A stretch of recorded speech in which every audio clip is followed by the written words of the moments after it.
ધ્યાનથી સમજો. તમારા બધાનું ખૂબ ખૂબ સ્વાગત કરું છું ઇસ્કોન કુલાઈ મેંગલુર તરફથી ભગવદ્ ગીતાના ચાલી રહેલા લેવલ 2 ના સેશનની અંદર. હવે ભગવદ્ ગીતાના છેલ્લા અધ્યાય પર આપણે આવીને ઊભા રહ્યા છીએ, જ્યાં આપણને સમગ્ર બીજા અધ્યાયથી 17મા અધ્યાયનું જ્ઞાન પ્રાપ્ત થશે. તો તમારા બધાનું ખૂબ ખૂબ સ્વાગત છે ઇસ્કોન કુલાઈ મેંગલુર તરફથી ભગવદ્ ગીતાના કોર્સની અંદર. શ્રી શ્રી રાધા ગોવિંદજીના ચરણોમાં વંદન કરી અને આજના શુભ દિવસની શરૂઆત ગુરુ મહારાજના આશીર્વાદની સાથે અને મંગલાચરણની સાથે આપણે કરીએ. મારું વોઇસ આવે છે ક્લિયર? હરે કૃષ્ણ. હા પ્રભુજી. પ્રભુજી આવે છે. હરે કૃષ્ણ. ઓમ અજ્ઞાનતિમિરાન્ધસ્ય જ્ઞાનાંજન શલાકયા ચક્ષુરુન્મિલિतं येन તસ્मै શ્રી ગુરુવે નમઃ. શ્રી ચૈતન્ય મનોભીષ્ટમ સ્થાપિतं येन ભૂતલે સ્વયં રૂપ કદા મह्यं દદાતિ સ્વપદાન્તિકમ.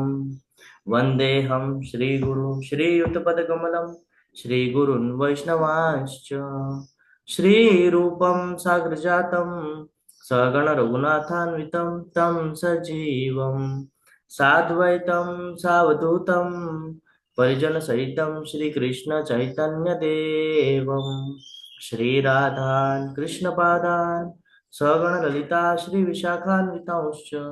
હે કૃષ્ણ કરુણા સિંધુ दीनबंधु जगतपते गोपेश गोपिका कांत राधा कांत नमोस्तुते.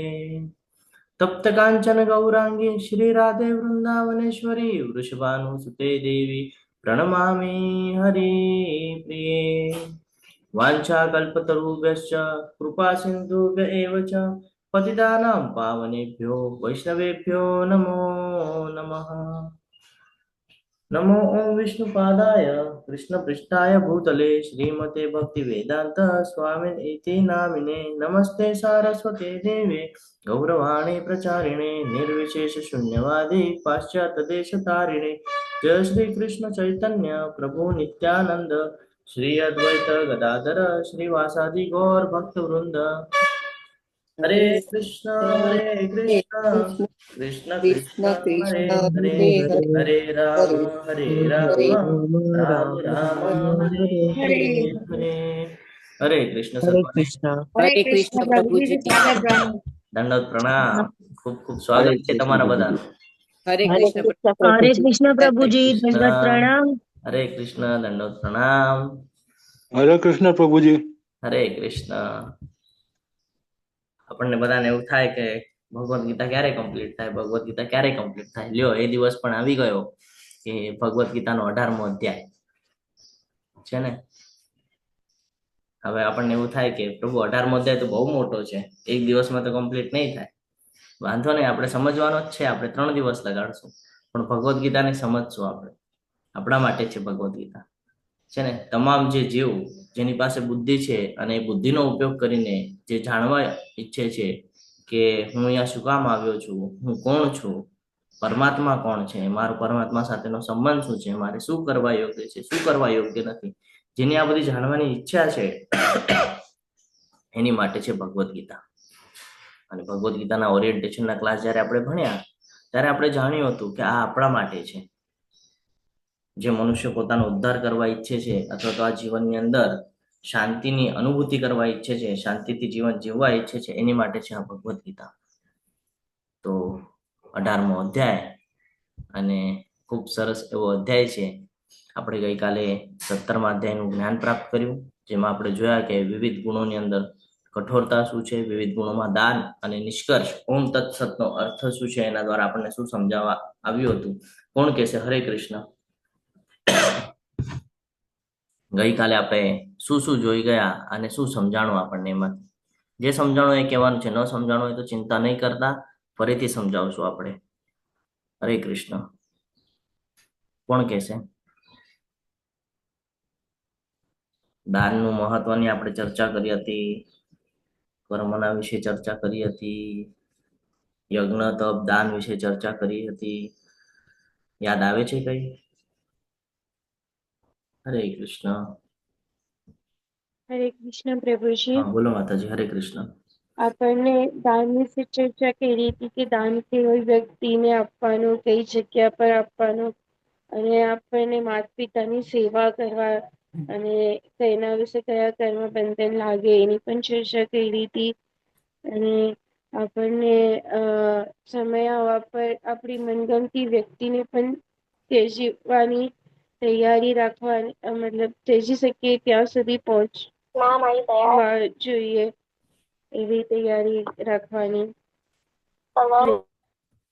હરે કૃષ્ણ. હરિ બોલ. ખૂબ સરસ. આપણે ગઈકાલે હરે પણ કૃષ્ણ ચર્ચા કરી. પ્રભુજી. હા બોલો માતાજી. હા, દાનની ચર્ચા કરી હતી આપે કે દાન કેવી રીતે કરવું, કઈ જગ્યાએ કરવું, કરીએ તો પછી જોઈન કરવાનું કે દાનનો ક્યાં ઉપયોગ થાય છે એ પણ આપણે ચર્ચા કરી હતી. હરે કૃષ્ણ પ્રભુજી. હરે કૃષ્ણ. જ્યારે દાન કરીએ છીએ તો આપણે કોને કરીએ છીએ, ક્યાં કરીએ છીએ, કયા સમયે કરીએ છીએ, કેવી રીતે કરીએ છીએ, મનમાં કેવો ભાવ છે, આ બધું બહુ મહત્વનું છે.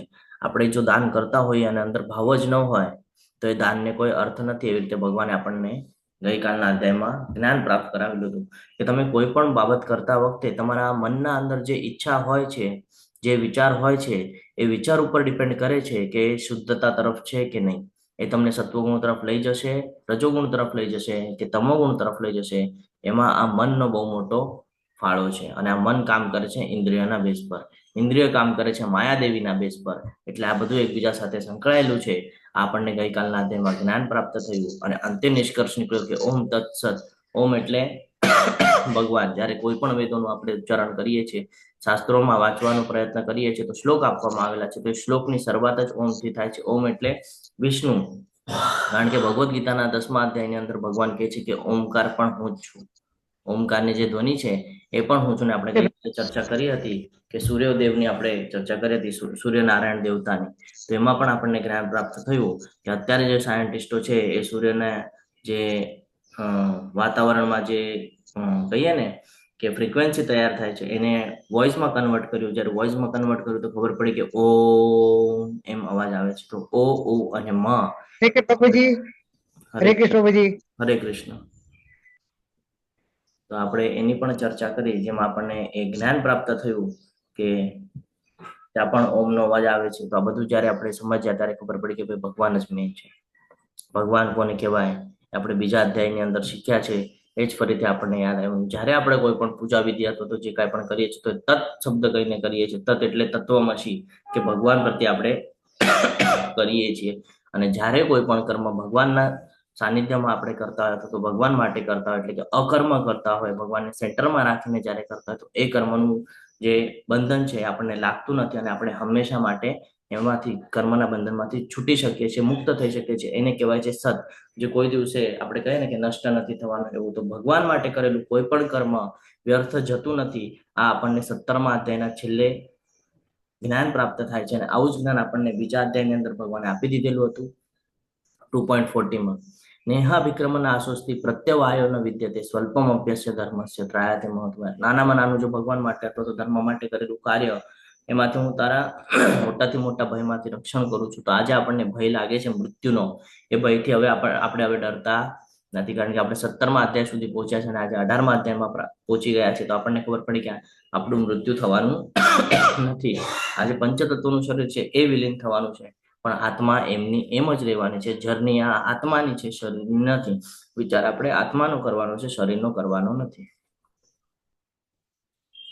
ચિંતા આપણે કોની કરવાની છે? ઈશ્વર પ્રતિ ચિંતા રાખવાની છે. શું ચિંતા રાખવાની છે? કે ભાઈ હું ક્યાંક પતિત છું તો હું ક્યાંક પાછો આ ભૌતિક જગતમાં ન સંકળાઈ જાઉં, એની ચિંતા હોવી જોઈએ. તો આપણે શેની ચિંતા રાખીએ છીએ? એને મૃત્યુની ચિંતા છે. ભાઈ કાલ સવારે હું મૃત્યુ આવી ગયું, મરી ગયો તો, આવી ચિંતા હોય છે. આ ચિંતા બિલકુલ નથી રાખવાની. મનમાં એક જ નિર્ધારણ રાખવાનું છે, યેન કેન પ્રકારેણ ભગવત પ્રાપ્તિ.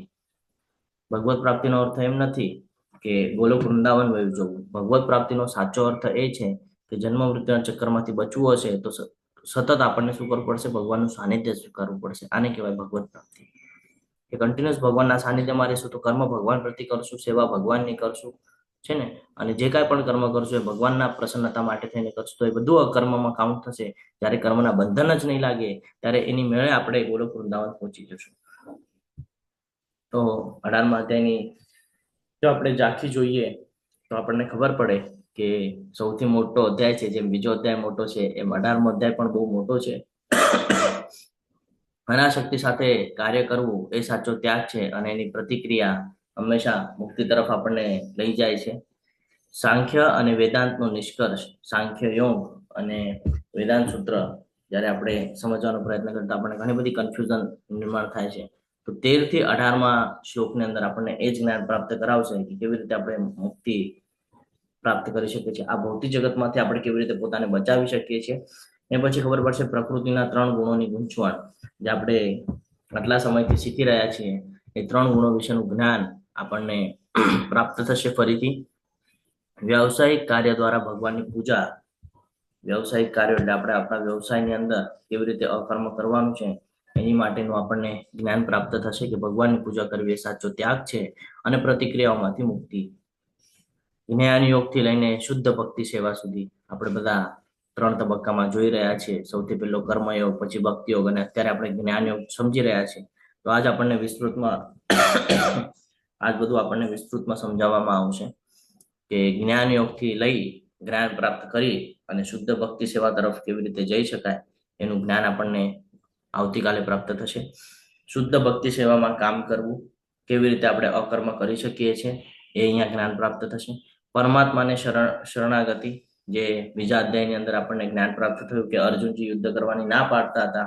5 કારણ આપ્યા પછી એમણે જ્યારે ના પાડી દીધી એ પછી એ ભગવાનના શરણમાં ગયા અને ભગવાનના શરણમાં ગયા પછી એના સાથે જે કાંઈ પણ ઘટના ઘટિત થઈ, જે કાંઈ પણ જ્ઞાન પ્રાપ્ત થયું એના બેસ પર એ શું આગળ નિર્ણય લે છે એ સમજવા માટે આ 18મો અધ્યાય આપણને આપવામાં આવ્યો છે.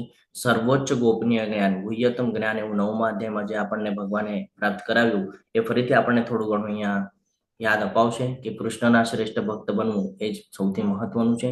ભગવદ્ ગીતાનો ઉપદેશ અને અભ્યાસ, શું કામ ભગવદ્ ગીતાનો આપણે ઉપદેશ સાંભળવો જોઈએ, અભ્યાસ કરવો જોઈએ અને બીજાને ઉપદેશ આપવો જોઈએ, એની પાછળનું મહત્વ શું છે એ આપણને ભગવાન દ્વારા અહીંયા કહેવામાં આવશે. અર્જુન મક્કમતાથી સ્થિર થાય છે. ત્રીજા દિવસે આપણે જોશું કે અર્જુનજી છે એ યુદ્ધ કરવાની જે ના પાડી રહ્યા હતા કુરુક્ષેત્રના યુદ્ધ મેદાનમાં, તો જ્યારે આ ભગવદ્ ગીતાનું જ્ઞાન એને આપવામાં આવે છે તો અર્જુનજી રેડી થઈ જાય છે કે હા, હવે તમે જેમ કહેશો એ પ્રમાણે હું યુદ્ધ કરવા માટે સજ્જ છું. હવે તમે મને કહેશો હું એને મારીશ, તમે ખાલી મને આદેશ આપો અને તમારા આદેશનું હું તરત પાલન કરીશ. આજ આપણે અહીંયાથી શીખવાનું છે. અને સૌથી છેલ્લે સંજયજી જે આ બધું જોઈ રહ્યા છે, લાઈવ ટેલિકાસ્ટ કરી રહ્યા છે, ધૃતરાષ્ટ્રને જે કાંઈ બી કહી રહ્યા છે, તો આ આખો દેખા હાલ એ જ્યારે જોઈને એમને કહે છે તો પોતાનું મંતવ્ય, પોતાની વિચારસરણી ત્યાં મૂકશે અને છેલ્લે આપણને સંજયજી આગાહીઓ આપશે કે એમને આ બધું સાંભળીને શું લાગે છે, શું કામ સાંભળવું જોઈએ, શું છે આ બધું, એ બધું આપણને છેલ્લે જ્ઞાન આપશે. આવી રીતે આખો 18મો અધ્યાય અહીંયા આપણને સમજવાનો છે. અનાશક્તિ સાથે કાર્ય કરવું એ સાચો ત્યાગ છે અને પ્રતિક્રિયાથી મુક્તિ લાવે છે. 1 થી 6 શ્લોકની અંદર આપણને આ જ્ઞાન પ્રાપ્ત થવાનું છે. સાચો સંન્યાસી તેની પ્રવૃત્તિઓનો ત્યાગ કરતો નથી. સંન્યાસી કોને કહેવામાં આવે છે એ પણ આપણે સમજશું આજે. અને સાચો જે સંન્યાસી છે એ કોઈ દિવસ એના પ્રવૃત્તિ એટલે કે એના કર્મનો ત્યાગ કરતો નથી. એ જ્યાં છે ત્યાંથી કર્મ કરે છે. ત્યાગ શેનો કરવાનો છે તો કે એના પ્રવૃત્તિના ફળોનો ત્યાગ કરે છે. એટલે કર્મ તો ભગવાન ત્રીજા અધ્યાયમાં જ આપણને જ્ઞાન આપ્યું કે કર્મ તો કરવું પડશે. કર્મ કર્યા વગર તો તું પોતાનો ઉદરનિર્વાહ પણ નહીં કરી શકે. તો કર્મ ઓબ્વિયસલી કરવાનું છે, પરંતુ કર્મ એવી રીતે કરવાનું છે કે ફળની અપેક્ષા સાથે નથી કરવાનું. એ કર્મ કેવી રીતે કરવાનું છે? ભગવાનના પ્રસન્નતા માટે થઈને કર્મ કરવાનું છે. 1 થી 6 શ્લોકમાં આપણને એ જ્ઞાન પ્રાપ્ત થશે. 7 થી 12 જે શ્લોક છે એની અંદર બ્રહ્મમાં પોતાની નિયત ફરજોનો ત્યાગ કરવો એ અજ્ઞાનતા છે. બ્રહ્મમાં આવીને કે કોઈકનું કંઈક સાંભળી અને આપણે ભૌતિક જગતમાં સંકળાઈ જઈએ અને પછી આપણે કર્મ કરીએ તો એ કોઈ યોગ્યતા નથી. અહીંયા કે છે નિયત ફરજોનો ત્યાગ કરવો. આપણી નિયત ફરજ શું છે એ આપણે સમજવું બહુ જરૂરી છે. આપણે અહીંયા જન્મ પ્રાપ્ત કર્યો છે તો આપણને ખબર હોવી જોઈએ કે આપણી નિયત ફરજો શું છે. ભયથી કોઈ નિયત ફરજોનો ત્યાગ કરવો એ રાજસી છે. અહીંયા 3 ગુણો વિશે આપણને જ્ઞાન આપશે કે તમો ગુણ શેમાંથી આવે છે, રજો ગુણ શેમાંથી આવે છે અને સત્વ ગુણ શેમાંથી આવે છે. તો આપણા કર્મમાંથી પણ આવે છે. તો કેવી રીતે આવે છે અહીંયાથી આપણને સમજાવશે. પરંતુ કર્તવ્યનિષ્ઠ રીતે અનાશક્તિ સાથે કોઈ નિયત ફરજો બજાવવી એ સત્વગુણમાં ત્યાગ કહેવાય છે. આવા ત્યાગ કરનારાઓ કોઈ પ્રતિક્રિયાનો ભોગ બનતા નથી. જે સત્વગુણમાં કર્મ કરે છે એ કોઈ દિવસે પ્રતિક્રિયા એટલે કે ખરાબ એ લોકો સાથે કોઈ દિવસે થતા જોયું નથી. તો હવે આપણે શરૂઆત કરીએ. હું તમારી સાથે 1-2 મિનિટ ચર્ચા કરી લઉં. મારા પણ જેમ તમને કોઈ કોઈ અધ્યાય ગમતા હશે એમ મને પણ ઘણા બધા અધ્યાયો ગમે છે. એમાંથી મારો સૌથી ફેવરેટ અધ્યાય જો કોઈ હોય તો 18મો અધ્યાય છે. કારણ કે બીજા અધ્યાયથી 17મા અધ્યાયનું જ્ઞાન શોર્ટમાં અહીંયા મૂકી દેવામાં આવેલું છે. અને જ્યારે આ અધ્યાય હું તમારી સાથે ચર્ચા કરીશ ને, તમે મારા એક્સપ્રેશન ને બધું જોઈ લેજો, હું કેટલો આનંદિત હોઈશ. આ પાવર છે કે એકવાર જ્યારે આ અધ્યાય આવે છે ને, મને એમ થાય કે હું રોજ 18મો અધ્યાય લઉં, રોજ 18મો અધ્યાય લઉં, મને એવું થાય. એટલો ફેવરેટ છે મારી માટે. ત્યારે આપણે સમજશું ને તો તમને એમ લાગશે, હા આ બીજા અધ્યાયમાં પ્રભુજી આપણે શીખ્યા છે, આ ત્રીજા અધ્યાયમાં આવ્યું છે, આ છઠ્ઠા અધ્યાયમાં આવ્યું છે, આ 8મા અધ્યાયમાં આવ્યું છે. એવું થશે તમને જ્યારે શ્લોક ભણશો આપણે ત્યારે. એટલે આખું રિફ્રેશ કરાવે છે. એટલે ભગવાનને બી ખબર હતી કે આ લોકોને હું 18 અધ્યાય તો સમજાવીશ, પણ 17મા અધ્યાય પછી આ લોકો પાછા ગોટાળે ચડી જવાના છે. એટલે ફરીથી હું આ લોકોને યાદ અપાવીશ બીજા અધ્યાયથી 17મા અધ્યાય સુધીનું. અને પછી સંજયજી એમનું મંતવ્ય આપણને કહેશે. તો શરૂઆત કરીએ. અર્જુન ઉવાચ સંન્યાસસ્ય મહાબાહો તત્વ ઈચ્છામિ વેદિતુમ ત્યાગસ્ય ચ ઋષિકેશ પૃથક્કે નિષૂદન. અહીંયા બે શબ્દ બહુ મહત્વના છે. એક ઋષિકેશ અને કેશી નિષૂદન. ઋષિકેશ શું કામ કીધું છે? હરે કૃષ્ણ. આપણે પહેલા પણ જોઈ ગયા છે, ફરીથી રિફ્રેશ થશે હવે બધું. તમે કહેશો પ્રભુજી એટલે 18મા અધ્યાયમાં બધું રિફ્રેશ કરાવશો એટલે તમે હવે પ્રશ્ન પર પ્રશ્ન કરશો, અમને યાદ તો હોવું જોઈએ. હરે કૃષ્ણ પ્રભુજી. હરે કૃષ્ણ. બોલો. ઋષિકેશ એટલે ભગવાન આપણી ઇન્દ્રિયોને જાણે છે, ઇન્દ્રિયોના જાણકાર છે ભગવાન. હરે કૃષ્ણ પ્રભુ. અને એટલે કેશી નામના દૈત્યનો ભગવાને નાશ કર્યો હતો, એટલે એમનું નામ પડ્યું કેશી નિષૂદન. હરે કૃષ્ણ પ્રભુ. હરે કૃષ્ણ. કારણ કે કેશી નામનો જે અસુર છે, એવી રીતે આપણે અંદર પણ જે અસુરી પ્રવૃત્તિ છે, જે અજ્ઞાનતા છે, એનો સંહાર થવો જોઈએ. એટલે એવી રીતે સંબોધન કરે છે. જો અર્જુનજી ભગવાન સાથે વાત કરે છે ને, તો એવી રીતે વાત કરે છે કે ભગવાનને દિશા કહી રહ્યો છે કે મારી શું દશા થઈ રહી છે, તમે એના પર કોન્સન્ટ્રેટ કરાવી આપો ને. કેશી નિષૂદન, કે મારી અંદર આ અજ્ઞાનતા આવી રહી છે, આજે અસુર જેવી પ્રવૃત્તિઓ આવી રહી છે, તો એનો નાશ કરો ને. છે ને. અને ઋષિકેશ તો કે ઇન્દ્રિયના સ્વામી. બહુ જરૂરી છે આ સમજવું. અહીંયા બે શબ્દ હજી મહત્વના છે. સંન્યાસસ્ય એટલે સંન્યાસ અને ત્યાગ. તો સંન્યાસને આપણે અત્યાર સુધી એમ સમજતા હતા કે બધું છોડીને જઈએ એને સંન્યાસ કહેવામાં આવે છે. સંન્યાસ એટલે શું? કોણ કહેશે? હરે કૃષ્ણ. કોને કહેવાય સંન્યાસ? 18મા અધ્યાયમાં પહોંચી ગયા હવે આપણે, લેવલ 2 માં છીએ પાછા. હા લતા માતાજી. કર્મ ફળનો ત્યાગ. કર્મ કરવાનું પણ ફળનો ત્યાગ કરવાનો, નિષ્કામ કર્મને. ઓકે. હા બોલો માતાજી. હરે કૃષ્ણ. હરે કૃષ્ણ પ્રભુજી. સંસારમાં રહીને જ અકર્મ કરવાનું, એટલે કે આપણે ઇન્દ્રિયોથી કામ કરીએ પણ એના વિષયમાં નહીં લોપાવાનું, એ સંન્યાસ. અને સંસારના બધા જ કાર્યો કરવાના. હરે કૃષ્ણ પ્રભુજી. હા ઈલા માતાજી બોલો. હરે કૃષ્ણ. હરે કૃષ્ણ. પ્રણામ પ્રભુજી. સંન્યાસ એટલે વિરક્તિ. સંન્યાસ એટલે વિરક્તિ. આ જ સમજવાનું છે. અર્જુને કહ્યું, હે મહાબાહુ, હું સંન્યાસ એટલે કે ત્યાગનો ઉદ્દેશ જાણવા ઈચ્છું છું. અને હે કેશી નિષૂદન, હે ઋષિકેશ, હું ત્યાગમય જીવન એટલે કે સંન્યાસ આશ્રમ વિશે પણ જાણવા ઈચ્છું છું. સંન્યાસ આશ્રમ કોને કહેવાય? સંન્યાસ યોગ્યતા, સંન્યાસ કોને કહેવાય? આપણને એવું લાગે કે બધું છોડીને જવાની વાત કરે છે, તો અત્યારે આપણે કલયુગમાં જીવન વ્યતીત કરીએ છીએ. અહીંયા તો આપણને કાંઈ છોડવાનું કે તો આપણે પ્રભુજી ના, એ તો મારું છે, મારે ન છોડાય.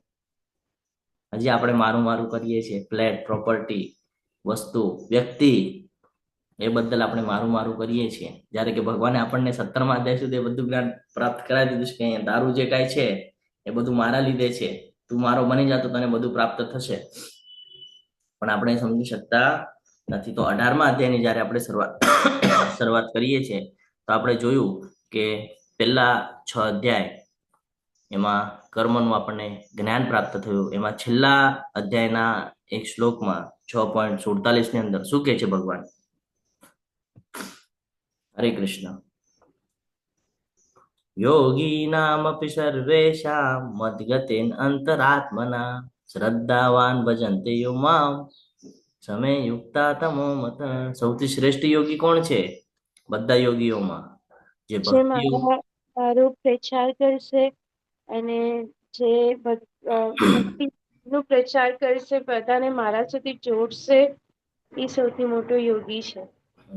તો યોગી વિશે ભગવાન આપણને 6થા અધ્યાયમાં જ જ્ઞાન પ્રાપ્ત કરાવે છે કે કર્મયોગ, અષ્ટાંગ યોગ, ધ્યાન યોગ, હઠ યોગ આ બધું સમજવું જરૂરી છે. પણ સૌથી શ્રેષ્ઠ યોગી કોઈને કીધું હોય તો એ ભક્તિ યોગમાં જે છે એને કીધું છે. કારણ કે ભક્તિ યોગની અંદર આપણને એ અવસર પ્રાપ્ત થાય છે કે એ યોગી ભગવાન સાથે ગાઢ રીતે સંકળાયેલો હોય છે. કારણ કે પોતાના અંતકરણમાં ભગવાનનું ચિંતન અને ભગવાનનું સ્મરણ કરતો હોય છે. એટલે ભગવાન કહે છે કે બધા યોગીઓમાં એ સૌથી શ્રેષ્ઠ યોગી છે. કારણ કે એ ગાઢ રીતે મારી સાથે સંકળાયેલો છે અને બધામાં શ્રેષ્ઠ છે. તો 6થા અધ્યાયની અંદર આપણને જ્ઞાન પ્રાપ્ત થાય છે. એના પછીના જે અધ્યાયો છે જેમાં આપણને શુદ્ધ ભક્તિ તરફ કેવી રીતે આગળ વધવું એ જ્ઞાન પ્રાપ્ત થાય છે. અને 13મા અધ્યાયથી આપણને વૈરાગ્ય વિશેનું જ્ઞાન પ્રાપ્ત થાય છે. કારણ કે 13મા અધ્યાયમાં આપણને જ્ઞાન મળે છે કે ભગવાનનું ધામ અને આપણું આ જે ભૌતિક જગત છે એની વચ્ચેનો તફાવત ખબર પડે છે. આપણે કોણ છીએ, આપણી આ જે 24 એલિમેન્ટથી બનેલું આ જે સ્ટ્રક્ચર છે, આ સ્ટ્રક્ચર શું છે, આ બધું આપણને જ્ઞાન પ્રાપ્ત થાય છે. ધીરે ધીરે આપણે વૈરાગ્ય તરફ આગળ વધીએ એ માટે આપણને છેલ્લા 6 અધ્યાય આપવામાં આવેલા છે. તો આ ત્રણ તબક્કામાં 6 અધ્યાયની વહેંચણી કરવામાં આવેલી છે. જેમાં આપણને એમ તો જોવા જાય તો બધું ભક્તિ જ છે, પણ આપણને શુદ્ધ ભક્તિ કરવી આપણને સેન્ટરમાં સમજાવી દે છે. અને હવે જ્ઞાન યોગ મૂકવામાં આવેલો છે. કારણ કે જ્ઞાનથી આપણે વૈરાગ્ય શું છે એ સમજી શકીએ. ઘણા બધા થાય એવું કે સંન્યાસ લઈ લેવો જોઈએ, સંન્યાસ લઈ ના, પ્રભુ ના પાડે છે, ભગવાન ના પાડે છે. ભગવાન કહે છે સંન્યાસ હમણાં નથી લેવાનો, સંન્યાસ તારે લેવાનો છે, હું તને સમજાવું છું ક્યારે લેવાનો છે, કેવી રીતે લેવાનો છે. ઘણા બધાને લાગે કે ભાઈ બધું છોડી ભગવા કપડાં પહેરીને ચાલ્યા જાઓ. ના, ભગવાને ના જ પાડી રહ્યા છે. ભગવાન કહે છે તારે ત્યાગ કરવો છે ને, તો ભગવાન શું કહે છે ને એ આપણે સમજીએ. હે મહાબાહુ અર્જુને કહ્યું, હે મહાબાહુ, હું સંન્યાસ ત્યાગ નો ઉદ્દેશ જાણવા ઈચ્છું છું. અને હે કેશીની સુદન, હું ઋષિકેશ એટલે કે ત્યાગમય જીવન એટલે કે સંન્યાસ આશ્રમ વિશે પણ જાણવા ઈચ્છું છું. તો ભગવાન હવે અહીંયા એનો આન્સર આપે છે કે સંન્યાસ કોને કહેવાય છે. શ્રી ભગવાન વાચ કામ્યાનામ કર્મણામ ન્યાસમ સંન્યાસમ કવયો વિદુઃ સર્વ કર્મ ફલ ત્યાગમ પ્રાહુર ત્યાગમ વિચક્ષણઃ. કામ્યના કર્મણામ ન્યાસમ, અહીંયા ભગવાન પૂર્ણ પુરુષોત્તમ પરમેશ્વર બોલ્યા ભૌતિક ઈચ્છા આધારિત કાર્યોના પરિત્યાગને વિધવાનો સંન્યાસ કહે છે. શું કે છે? ભૌતિક ઈચ્છાના આધારિત કાર્યોના પરિત્યાગને, ભૌતિક જગત સાથે સંકળાયેલા જેટલા પણ આપણા કર્મ છે એના જે રિઝલ્ટ મળે છે, એનું ફળ જે મળે છે એ ફળના પરિત્યાગને જે વિદ્વાન છે, જેને જ્ઞાન પ્રાપ્ત થયું છે, જેને ભગવદ્ ગીતા સમજી છે, જીવનમાં ઉતારી છે, એ વિદ્વાનોની વાત થાય છે. એ વિદ્વાનો એને જ સંન્યાસ કહે છે.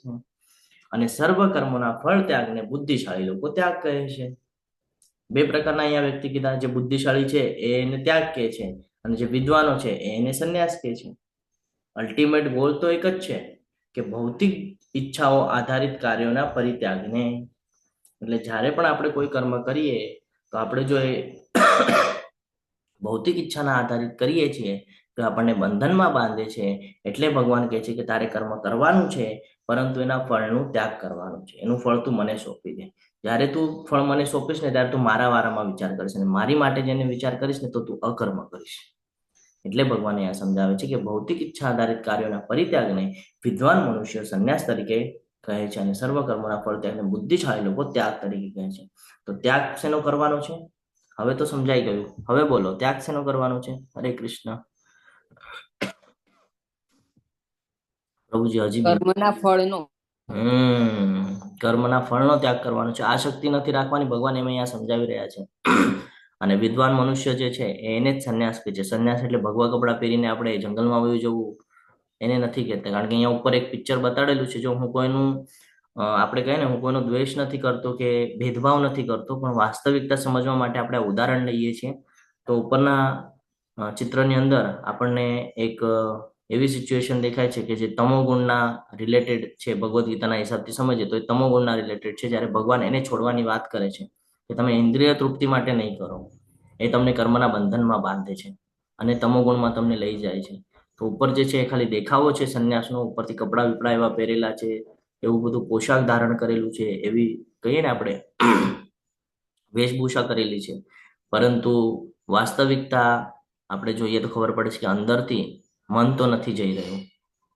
મન તો ભૌતિક જગતમાં જ સંકળાયેલું છે. તો આવા લોકોનો કોઈ દિવસ ઉદ્ધાર થવાનો નથી. એટલે ભગવાન કહે છે કે તારે કર્મ કરવા હોય તો તું મારી સાથે કરે. ઉદાહરણ સાથે, અત્યારના ઉદાહરણ સાથે જો આપણે સમજીએ કે કોઈ વ્યક્તિ જોબ કરતો હોય, બરાબર, જોબ કરતો હોય અને જોબ કરતા કરતા જો એ એમ વિચાર કરે કે ભાઈ મારે આ જોબ છોડી દેવી છે, તો એ શું થઈ ગયું?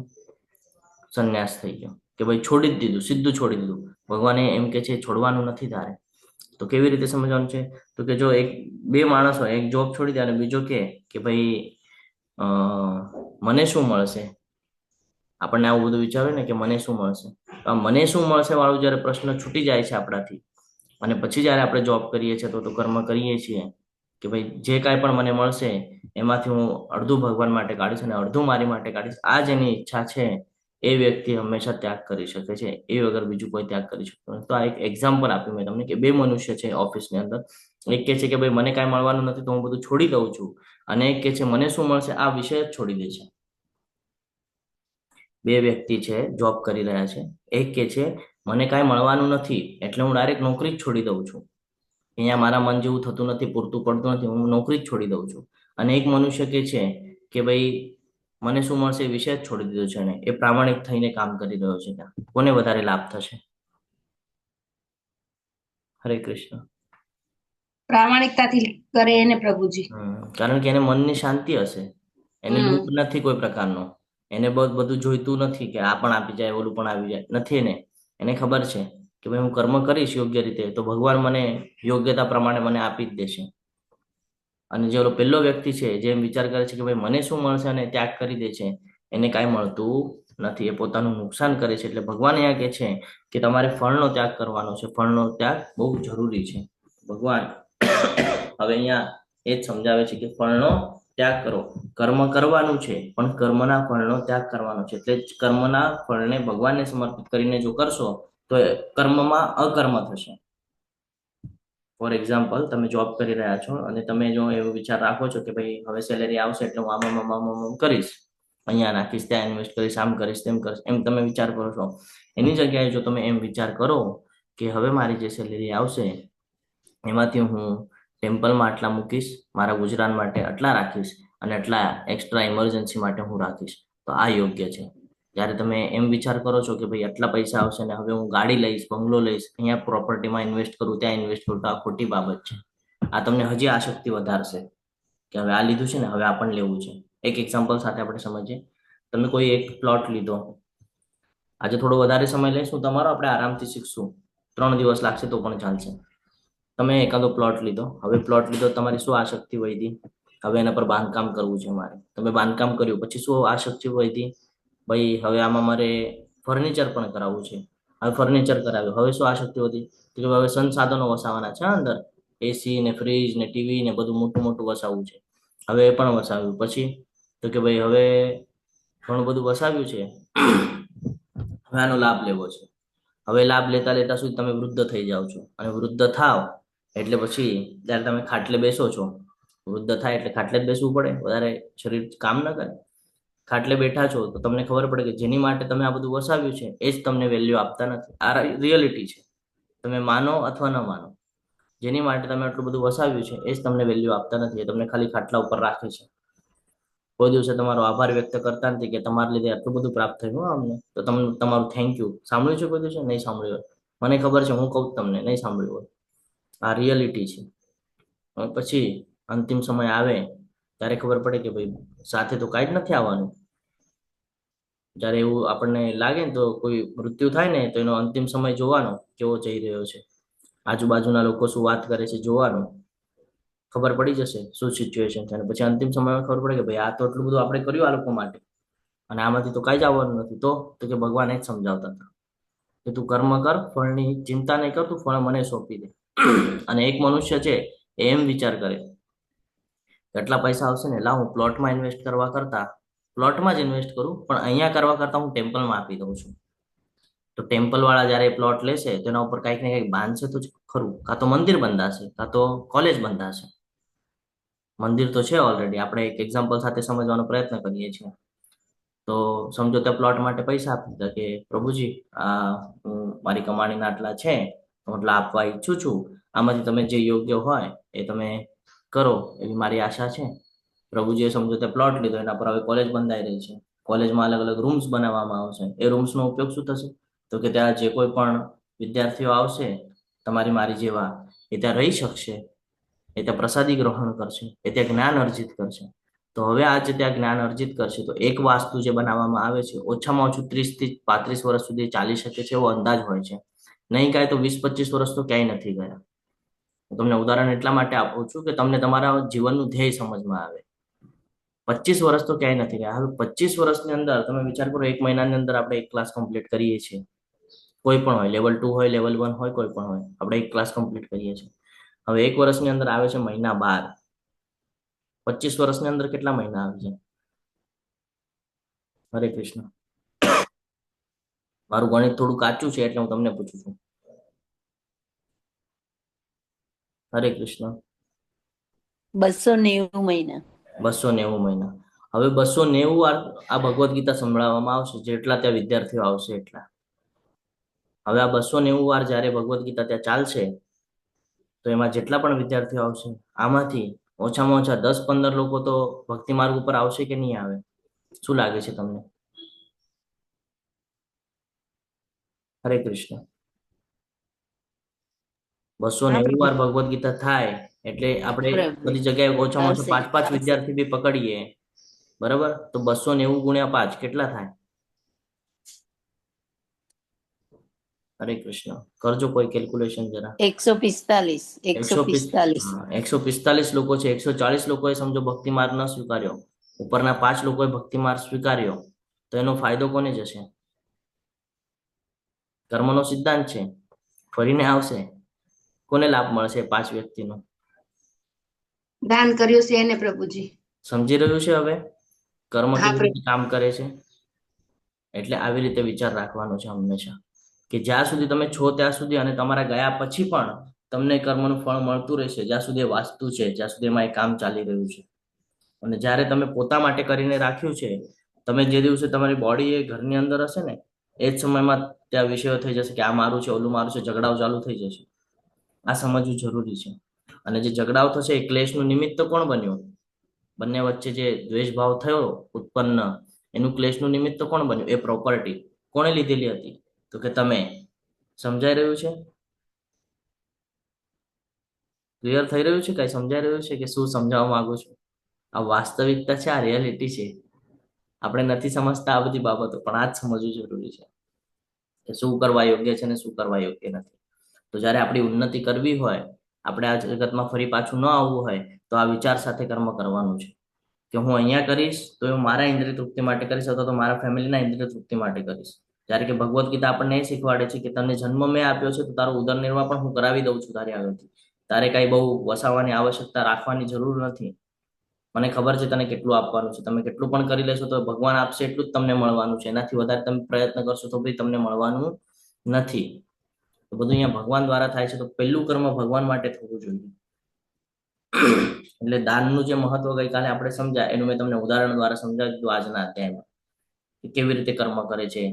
કે ત્યાં જશે તો ત્યાં જે કોઈ પણ ભક્ત બનશે, જે કોઈ પણ સેવા કરશે, એ જે કાંઈ પણ કરશે ભગવાન પ્રત્યે એનું ફળ તમને મળશે. કારણ એને ત્યાં સુધી પહોંચાડવા માટે માધ્યમ તમે બન્યા. તમે ત્યાં દાન કર્યું ત્યારે પ્લોટ લીધો, તમે દાન કર્યું ત્યારે ત્યાં કોલેજ બની, તમે દાન કર્યું ત્યારે ત્યાં ભણાવવામાં આવ્યું. સમજાઈ રહ્યું છે? જેમ અત્યારે આપણે બધા ભણી રહ્યા છે. આ બહુ મહત્વનું છે. અને ગઈકાલે આપણા ગ્રુપમાં એક મેસેજ પણ આવેલો હશે કે ભાઈ આપણને તો આ બધું પ્રાપ્ત થઈ ગયું, પણ ભવિષ્યમાં લોકોને પ્રાપ્ત કરવા માટે આપણે માધ્યમ બનવું જોઈએ.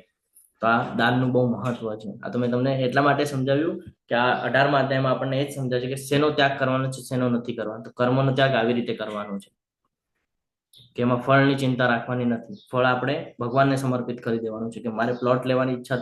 અને એવું પણ છે બીજો એક પ્લસ પોઈન્ટ શું થાય કે જ્યારે એવી સિચ્યુએશન આવે કે ભાઈ આપણા ઘરવાળા આપણી સાથે વ્યવસ્થિત રીતે નથી રહેતા, તો ઓલરેડી તમે ટેમ્પલમાં સેવા આપેલી છે, તમે ટેમ્પલમાં સેવા માટે જઈ શકો છો. તમે કહી શકો છો કે મેં આટલા વર્ષ સુધી ભગવદ્ ગીતાનું રસપાન કરેલું છે, હવે મારી ઈચ્છા છે કે ઓલું જે કોલેજ નિર્માણ થયું છે એ કોલેજમાં હું એઝ અ ટીચર ત્યાં થોડુંક સેવા આપી દઉં. તમે ત્યાં રહી પણ શકો છો, સેવા પણ આપી શકો છો. મનની શાંતિ મળે ભગવાનના ટેમ્પલમાં રહીને કર્મ કરીએ તો. બહુ મહત્વનું છે. આ લાંબો વિચાર કરવો જોઈએ આપણે. હવે તમે કહેશો પ્રભુજી આ તમારાથી પોસિબલ છે, અમારાથી નથી. ભગવાન જ કે છે અસંશય મહાબાહો મનોદૂર નિગ્રહ ચરમ અભ્યાસ એનું તું કોણ તે વૈરાગ્ય ચક્રિય હતો. બધું શક્ય છે જો તું કરે તો. બાકી જો તારે નથી કરવું, ઈચ્છા નથી, તો તું જીવનમાં કાંઈ જ નહીં કરી શકે. એટલે ભગવાન હવે અહીંયા આગળ સમજાવે છે કેટલાક વિદ્વાનો જણાવે છે કે સર્વ પ્રકારના સકામ કર્મોને દોષપૂર્ણ ગણિત ત્યજવા જોઈએ. જેટલા પણ સકામ કર્મ છે એને દોષપૂર્ણ ગણી ત્યજવા જોઈએ, કારણ કે એનાથી શું થાય છે, આપણે આપણા માટેનો વિચાર કરીએ છીએ અને કર્મ કરીએ છીએ તો એ દોષ લગાડે છે આપણને, કોઈને કોઈ કાર્મિક બંધન લાગી જાય છે જેના લીધે આપણે ફરી અહીંયા જન્મ લઈ રહ્યા છીએ. અત્યારે તમે જે ફેમિલી પણ સિલેક્ટ કર્યું છે તમે સિલેક્ટ કરેલું છે, ભગવાન નથી સિલેક્ટ કરાવ્યું, તમે સિલેક્ટ કર્યું, કારણ કે કર્મના બંધનો લાગેલા છે. પાછલા સમયના જે કર્મ અધૂરા રહી ગયા છે તમે પૂરા કરવા આવેલા છો, તો અહીંયા દોષ લાગેલા છે એના, એ દોષને તમે અહીંયા ક્લિયર કરી રહ્યા છો એટલે એને તજવા જોઈએ. છતાં અન્ય વિદ્વાનો માને છે કે યજ્ઞ, દાન તથા તપશ્ચર્યાના કદાપી તજવા ન જોઈએ. તો ભગવાન પણ આપણને એ જ સમજાવે છે, ગઈકાલના તેમ ભગવાને એ જ સમજાવેલું હતું કે યજ્ઞ, દાન અને તપ આ હંમેશા મનુષ્યએ કરતું રહેવું જોઈએ, કારણ કે આનાથી શુદ્ધિ થાય છે, ભક્તિ માર્ગ પર આવી શકે છે, એના શરીરની શુદ્ધિ થાય છે, આંતરિક અને બાહ્ય બંને શુદ્ધિ થાય છે એનાથી. તો બહુ મહત્વનું છે યજ્ઞ, જપ યજ્ઞ આપણે જે કરીએ છીએ રોજ આપણા જીવનની અંદર એક દિવસ પણ એવો ન જવો જોઈએ કે આપણે આજે યજ્ઞ નથી કરેલું. રોજ યજ્ઞ થવા જોઈએ, રોજ. યજ્ઞ એટલે હોમ હવનની વાત નથી થતી, યજ્ઞ એટલે ભગવાનનું સ્મરણ, હરે કૃષ્ણ મહામંત્ર આપણે જે કરીએ છીએ એ કીર્તન કરીએ છીએ ડેલી થવું જોઈએ. દાન તો કે ઓછામાં ઓછું મહિનામાં એકવાર દાન થવું જોઈએ.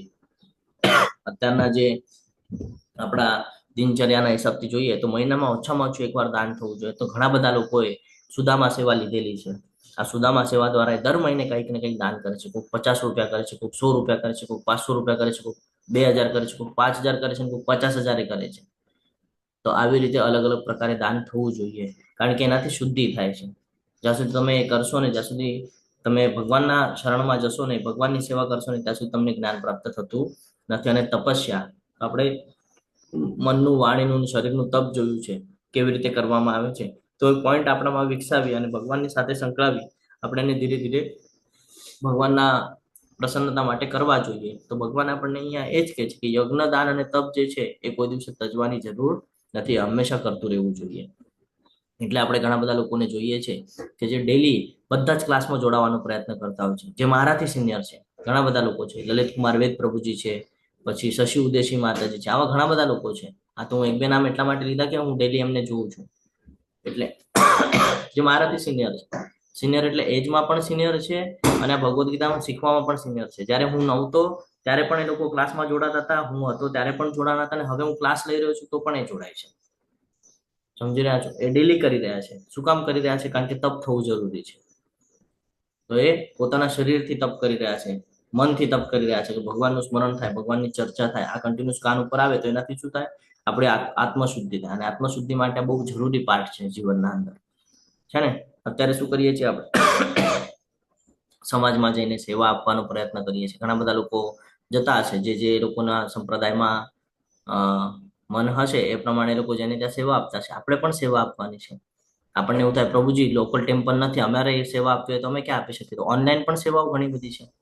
ભગવાન આપણને બધી ઓપોર્ચ્યુનિટી ઉપલબ્ધ કરી દે છે. આપણે આપણા ગુરુ મહારાજને કહેવાનું છે, જે શિક્ષા ગુરુ છે એમને વિનંતી કરવાની છે કે મને કોઈ સેવા હોય તો આપો, મને કોઈ સેવા હોય તો આપો. આપણને પ્રાપ્ત થઈ જાય છે સેવા. મનથી ઈચ્છા રાખશો તો બધું મળશે. ભગવાન એ જ કહે છે કે તારી જે મનમાં ઈચ્છા છે ને બધી હું પૂર્તિ કરું છું, પણ કારણ એક હોવું જોઈએ કે મારા પ્રત્યે હોવું જોઈએ. ભગવાન એટલા માટે કે છે મારા પ્રત્યે, કારણ કે તું મારો અંશ છે અને હું નથી ઈચ્છતો કે તારું પતન થાય. એટલે તું મારા પ્રત્યે જો સમર્પણ ભાવ રાખીશ તો તને જે જોઈએ છે એ બધું મળશે. તો સેવાનો ભાવ જ્યારે આપણે રાખીએ, સમાજમાં તો આપણે સેવા આપીએ જ છીએ, પણ એની સાથે જો આપણે ભગવાનના કાર્યોમાં સેવા આપે તો એ વધારે ઇમ્પોર્ટન્ટ છે. અહીંયા ઘણી બધી સેવાઓ છે, એડમિન પોસ્ટની સેવા છે, પીપીટીની સેવાઓ છે. હવે તમે કહેશો પ્રભુજી અમે સેવા માંગીએ છીએ મળતી નથી, તો તમે જ્યારે સેવા માંગવાની જે ઈચ્છા છે ને એને દ્રઢ કરી નાખો, વધારી દો.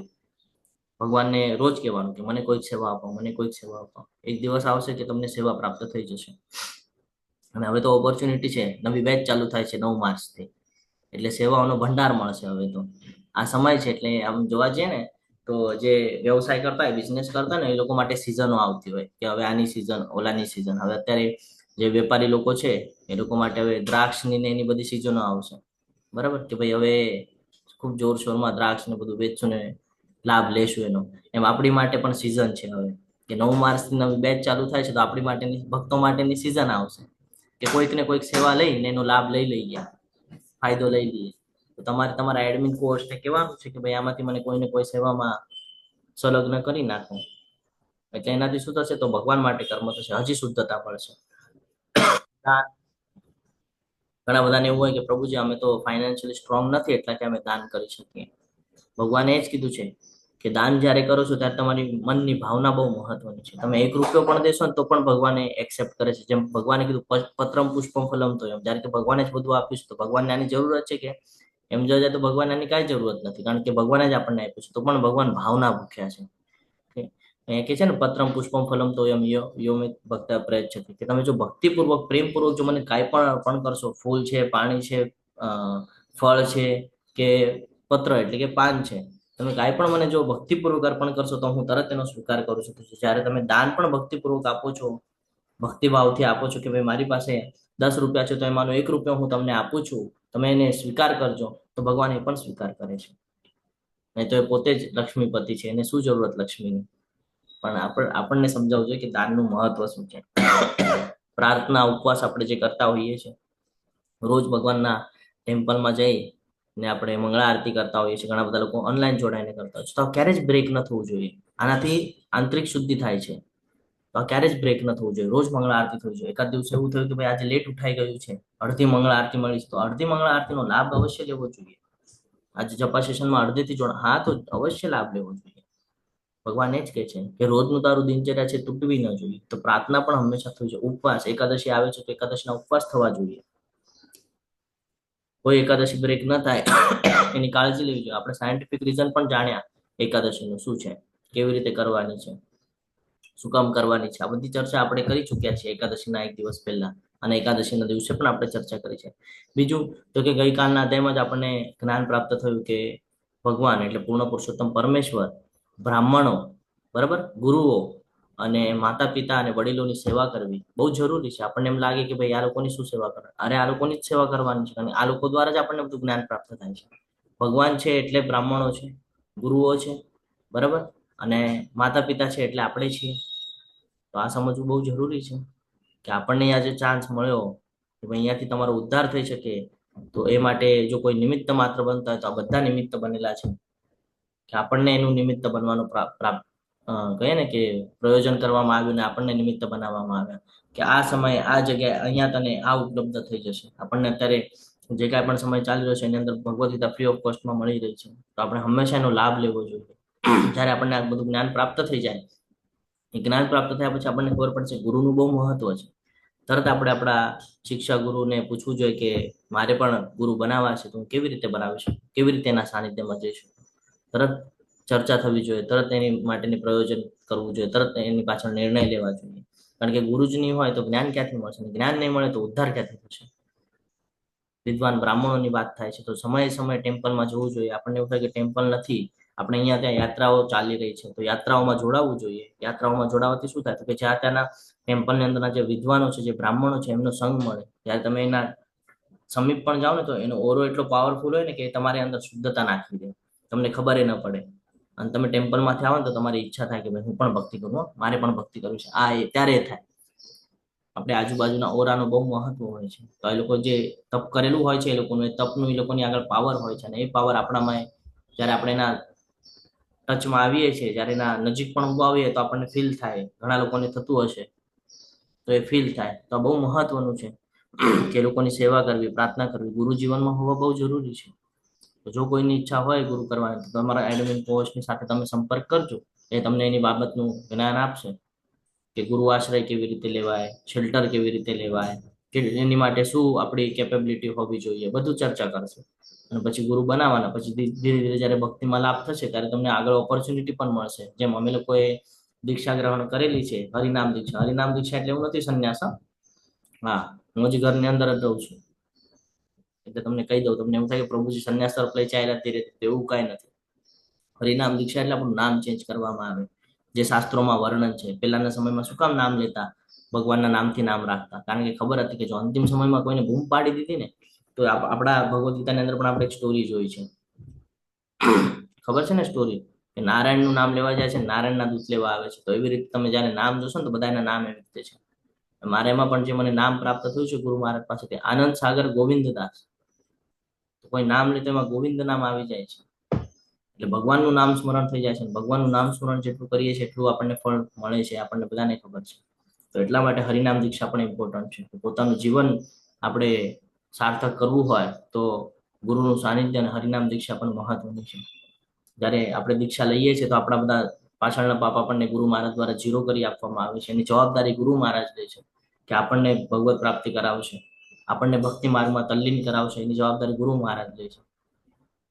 આ બધું સમજવું પડશે આપણને.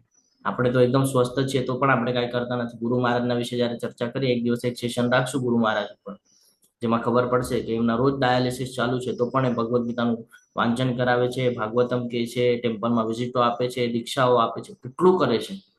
આપણે હોઈએ તો પથારી પર રહીએ, પણ એટલું હોવા પછી પણ તો આ બધી પાવર ક્યાંથી આવે છે? કોઈ દિવસે વિચાર કરવો જોઈએ આપણે કે આ બધી પાવર આવે છે ક્યાંથી? ભગવાનના સાનિધ્યમાં છે ને, એટલે ભગવાન આ બધું પાવર આપે છે. આપણા માટે આ બધું બહુ જરૂરી છે. એટલે કોઈ દિવસ આ બધું તજવું ન જોઈએ. આપણું જે નિયમ છે આપણે નિયમને પાળવું જોઈએ. આને તજી દેશું તો નુકસાન આપણું છે. અને જ્યારે આ બધું કરીએ છીએ તો આ બધું કરવાથી જીવન શુદ્ધ થાય છે. બરાબર?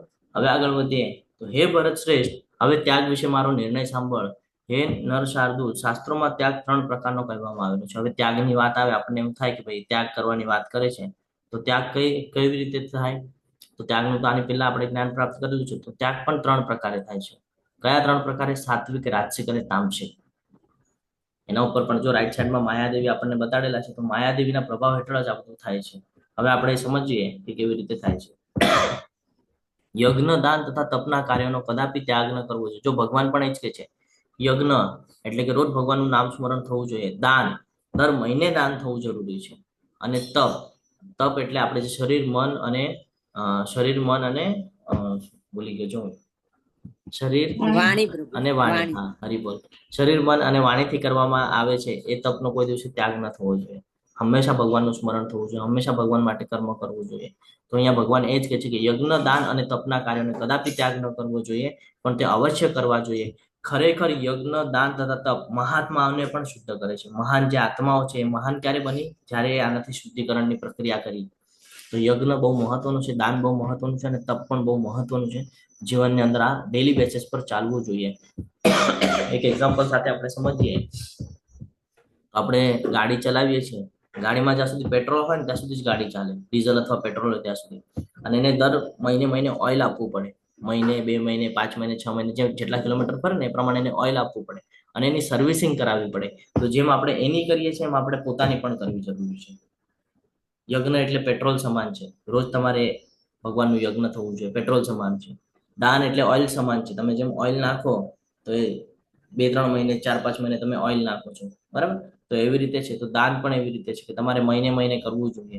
અને તપ પણ બહુ મહત્વનું છે. જેમ તમે ગાડીની એની સર્વિસિંગ કરાવો છો, એમ તમારે મહિનામાં 2 વાર તપ એટલે શું કે ઉપવાસ કરવા ને આ બધું તમારે કરવું જોઈએ. તો આવી રીતે હું તમને એટલા માટે સમજાવું છું. તમે કહેશો પ્રભુજી આ ક્યાં મેકેનિકલ લાઈનમાં પહોંચી ગયા? આ તો ઉદાહરણ યાદ આવે ને એટલે તરત તમને પીરસી દઉં કે તરત ક્લિયરન્સ આવી જાય કે હા આ તો આપણે ડેલી રૂટીનમાં કરીએ છીએ. આ કર્યા વગર તો આપણી ગાડી ચાલતી નથી. ગાડીને પેટ્રોલ જોઈએ, ઓઇલ જોઈએ અને સર્વિસિંગ એ કરાવવી પડે. તો એમ જ આપણા જીવનનું છે. આપણને પણ પેટ્રોલ જોઈએ. પેટ્રોલ એટલે યજ્ઞ, દાન એટલે ઓઇલ અને તપ એટલે સર્વિસિંગ. આ પણ આપણું થવું જોઈએ. એનાથી શું થાય છે? તો આપણે શુદ્ધ થઈએ છીએ. આંતરિક અને બાહ્ય શુદ્ધિ બંને શુદ્ધિ થાય છે. આ બધા કાર્યો કોઈ પણ પ્રકારની આસક્તિ કે ફળની આશા રાખ્યા વગર કરવા જોઈએ. હવે જેટલા પણ કાર્યો છે એમાં કોઈ દિવસે ફળની ઈચ્છા નથી રાખવાની, ફળની આશા રાખ્યા વગર કરવા છે. ભગવાને આપણને કીધું છે ને એટલે કરવાનું છે. પોતાની શુદ્ધિ થઈ રહી છે ને એટલે કરી રહ્યા છે. આમાં કોઈ ફળની આશા રાખવાની નથી કે હું દાન કરીશ તો મને આટલું બધું મળશે, બરાબર? તો એવી આશા રાખ્યા વગર કરવાનું છે. હે પૃથ્વીપુત્ર, આ કાર્યો કર્તવ્ય સમજીને કરવા જોઈએ. યજ્ઞ, તપ અને દાન કર્તવ્ય સમજીને કરવાનું છે. જ્યાં તમે દાન કરો તમારા મનમાં એવી વિચાર આવે કે ભાઈ હું આપું છું તો મને કંઈક મળશે, એનો કોઈ દિવસે લાભ નહીં મળે. કારણ કે તમારે વિચાર એવા હતા એ આપતા સમયે. તમે જો ભગવાનને પ્રસાદી આપતા સમયે તમારો વિચાર એવી રીતે હશે કે આ મેં મારી માટે બનાવ્યું છે, તો કોઈ દિવસે એનો લાભ નહીં મળે. પણ જો તમે એમ વિચાર કર્યો હશે કે ભગવાન માટે બનાવ્યું છે, તો અકર્મ થઈ ગયું, ભગવાન પ્રત્યેનું કર્મ થઈ ગયું, તો તમને એનો લાભ થશે. એટલે જ્યારે તમે લાભની પાછળ ભાગો છો તો ભગવાન અહીંયા ઇનડાયરેક્ટલી એક વસ્તુ સમજાવે છે કે તમે જેની પાછળ ભાગશો એ કોઈ દિવસે તમને તરત મળશે નહીં. તમે એને છોડી દેશો, તમે એને મારા પર સોંપી દેશો તો હું તમને તરત પ્રાપ્ત કરાવી દઈશ. એટલે ભગવાન આપણને અહીંયા સમજાવવા માંગે છે કે જો તું કરતા હે, જો તું ચાહતા હે, કે છે ને, શું કે છે ખબર છે કોઈને? હરે કૃષ્ણ. એક 4 લાઈન છે એવી મહત્વની, જેમાં ભગવાન કહે છે કે તું એ કરે છે જે તને જોઈએ છે, પણ એ બધું હું પ્રાપ્ત કરાવું છું તને. હું તમને ડિટેલ્સમાં એટલા માટે નથી કહેતો કે બધું હું જ કહીશ તો તમે શું કહેશો? હરે કૃષ્ણ. નથી યાદ આવતું?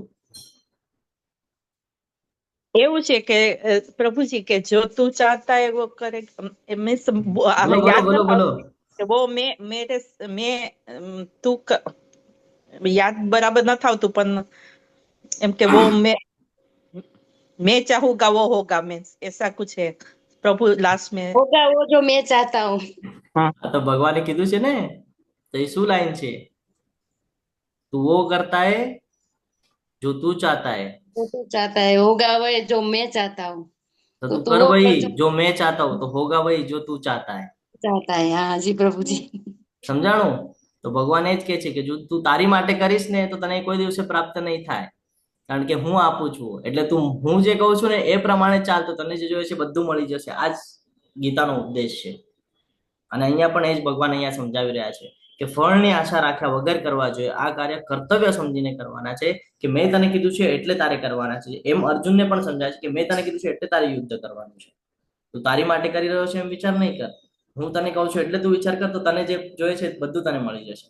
તો આપણી માટે પણ આ જ લાગુ થાય છે કે ભગવાન આપણને યજ્ઞ, તપ અને દાન કરવાની વાત કરે છે. તો ભગવાને કીધું છે એટલે આપણે કરવાનું છે, પોતાના લાભ માટે આપણે નથી કરવાનું. જ્યારે આપણે ભગવાને કીધું છે કરીએ તો ભગવાન કહે છે કે તને જે જોઈએ છે ને એ ફળની પૂર્તિ પણ હું કરું છું અને તારું રક્ષણ પણ હું કરું છું. તો આ સમજવાનું છે. અને ભગવાન અહીંયા એ જ કહે છે કે હે પૃથા પુત્ર, આ કાર્યો કર્તવ્ય સમજીને કરવા જોઈએ.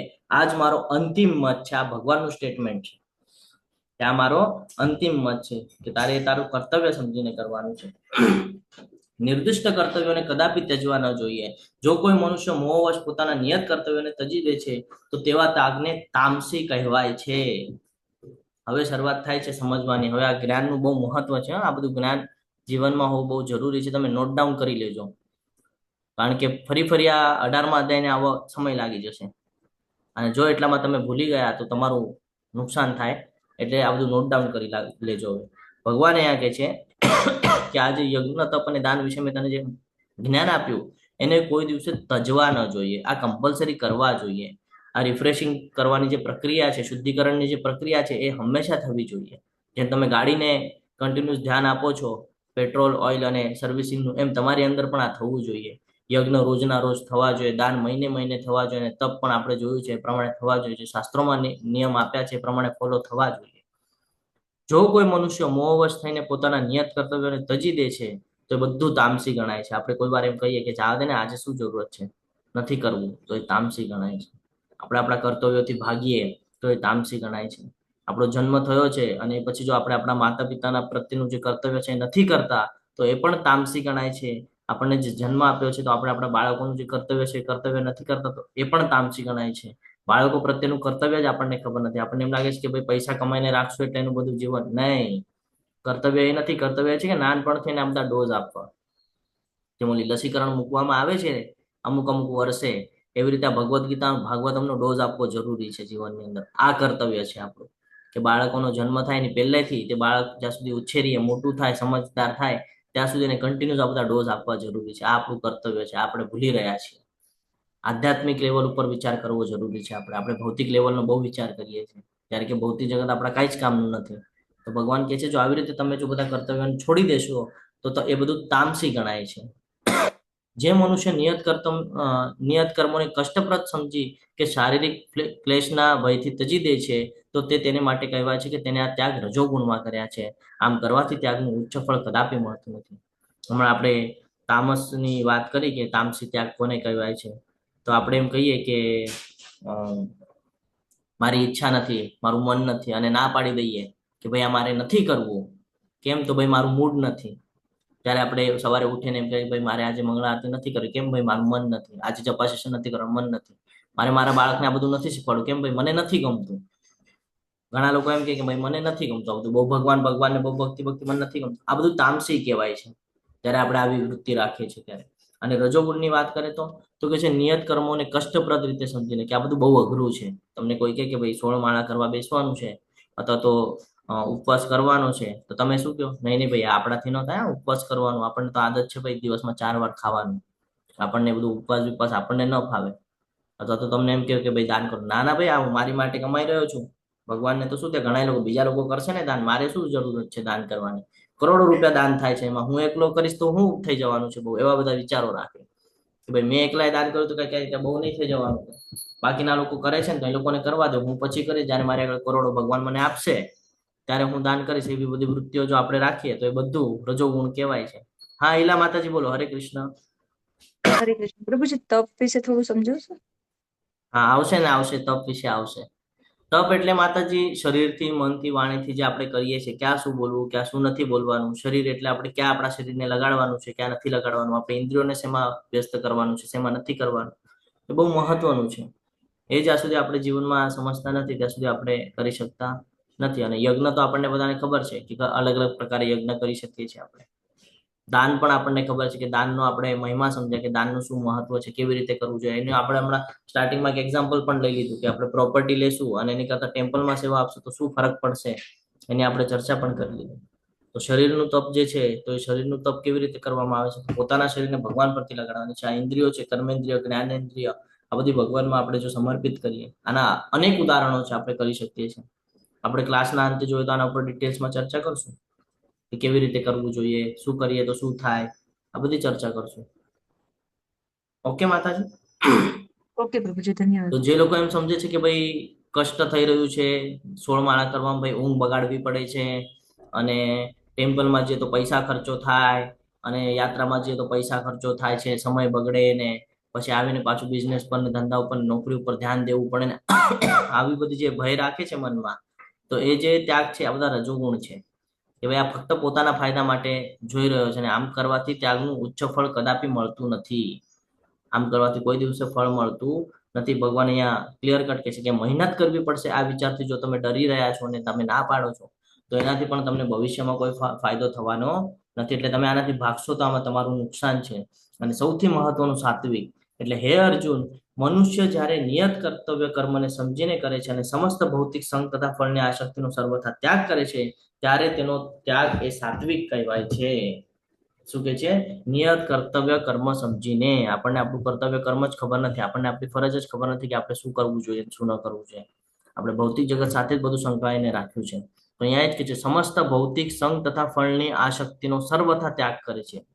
ભૌતિક સંગ, ભૌતિક જગતના જે સંસાધનો છે, જે આપ્તસ્વકીયની આપણે ચર્ચા કરીએ છીએ, એની સાથે રહેવાનું છે, પણ એમાં ઈચ્છા રાખવાની નથી. જો આસક્તિની વાત કરે છે, કોઈ પણ કર્મની પ્રત્યે આપણે આસક્તિ રાખશું તો એ આપણા માટે નુકસાનદાયક છે. એટલે અહીંયા કહે છે કે ફળની આસક્તિનો સર્વથા ત્યાગ કરે છે.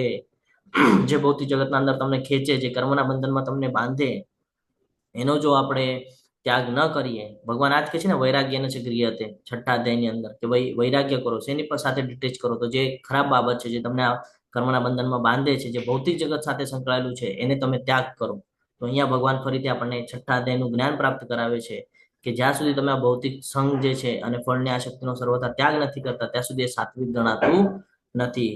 તો કર્મ કરવું જોઈએ, પણ કેવી રીતે કરવાનું છે? તો કે ભગવાનને એના જે ફળ છે ભગવાનને સમર્પણ કરીને કરવાનું છે. રાઈટ સાઈડમાં એક ઉદાહરણ આપણને આપવામાં આવેલું છે, એસી ભક્તિ વેદાંત સ્વામી શ્રીલા પ્રભુપાદ છે.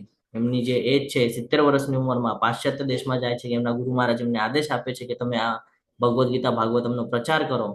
અને સૌથી પહેલું જે ડેસ્ટિનેશન સિલેક્ટ કરે છે એ છે પાશ્ચાત્ય દેશ, USA જેવી કન્ટ્રી કે જ્યાં 16 વર્ષ 17 વર્ષના જે વિદ્યાર્થીઓ છે, જે યુવા વર્ગ છે, એ વ્યાભિચાર અને નશામાં એટલા મગ્ન છે કે એ લોકો ઘર છોડી ને વ્યાભિચાર અને નશાના આધીન થઈ ગયા છે. આવા લોકોની વચ્ચે જઈ ને ત્યાં પોતે પ્રસાદી બનાવી રહ્યા છે, ભગવાનને સમર્પણ કરે છે, ભગવાનને પ્રસાદી આપે છે, અને પછી એ જ પ્રસાદી આ લોકોને બધાને ખવડાવે છે. એ લોકોના એમાં રસોગુલ્લો કહેવામાં આવે એ ભાષામાં. તો એ રસગુલ્લા બનાવવામાં આવે છે અને રસગુલ્લા ભગવાનને અર્પણ કરીને પછી જયારે આ લોકોને ખવડાવે છે તો આ લોકોને ટેસ્ટ લાગે છે તો કહે છે બેટર ટેસ્ટ છે, બેટર ટેસ્ટ છે. તમે સાંભળજો કોઈક દિવસે, બહુ ખૂબ સરસ રીતે સમજાવે છે તો કે બેટર ટેસ્ટ છે, બેટર ટેસ્ટ છે. તો પછી શ્રીલા પ્રભુપાદજી કહે છે કે તમે આ નશો કરો છો ને, હું તમને હજી એક નશો કરાવું, એકદમ હાઈ ક્વોલિટીનો નશો છે. તો કે હા. બધાને બેસાડે છે લાઈનમાં, તો બધા રસગુલ્લાના ભરોસા ઉપર બેસે છે અને પછી કીર્તન કરાવે છે, માળા કરાવે છે. આવી રીતે બધું કરાવે છે. અને કરાવે છે તો એનાથી શુદ્ધિકરણની પ્રક્રિયા ચાલુ છે, એમને ખબર નથી શું થઈ રહ્યું છે, શુદ્ધિકરણ થઈ રહ્યું છે એમનું. પછી એ પ્રસાદી ખવડાવે છે, તો કે મનના જે તંતુઓ છે એ બધા ચેન્જ થઈ રહ્યા છે, બુદ્ધિ ચેન્જ થઈ રહી છે પ્રસાદી ગ્રહણ કરીને. અને તમે જોશો કે સૌથી વધારે ડિસાઇપલ, સૌથી વધારે શ્રીલ પ્રભુપાદજીના જો શિષ્યગણ હોય તો એ બધા યુએસ કન્ટ્રીના ને એ બધા વધારે જોવા મળે છે. શું કામ? આપણને આ લાભ મળી શકતો હતો, પણ આપણા લોકોએ એક્સેપ્ટ ન કર્યું. રજોગુણમાં હતા, તમોગુણમાં હતા. એટલે આપણા લોકોએ આ બધું એક્સેપ્ટ ન કર્યું, પણ એ લોકો તો વ્યાભિચારને નશો કરતો તો પણ એ લોકો સમજી ગયા કે શું ફાયદો છે, શું છે. અને પછી આપણને એમ થાય કે ભાઈ ઇસ્કોન બારેનું છે, ઇસ્કોન બારેનું નથી, આપણા અહીંયાનું જ છે. માયાપુરમાં જશો તો ખબર પડશે, વેસ્ટ બંગાળમાં, કે કેવી રીતે આ બધું છે. ચૈતન્ય મહાપ્રભુ ક્યાં આવ્યા હતા? વેસ્ટ બંગાળ, કોલકાતામાં. બધું આપણા અહીંયા જ છે, તો પણ આપણે કહે છે બારેનું છે, બારેનું કાંઈ નથી. ડીપમાં નોલેજ લ્યો તો ખબર પડે કે આનું છે. અને તમે જોશો જે ભગવાન પ્રતિ કાર્ય કરે છે એને શું લાભ થાય છે. શ્રીલ પ્રભુપાદજી 2 વાર એટેક આવી ગયો છે.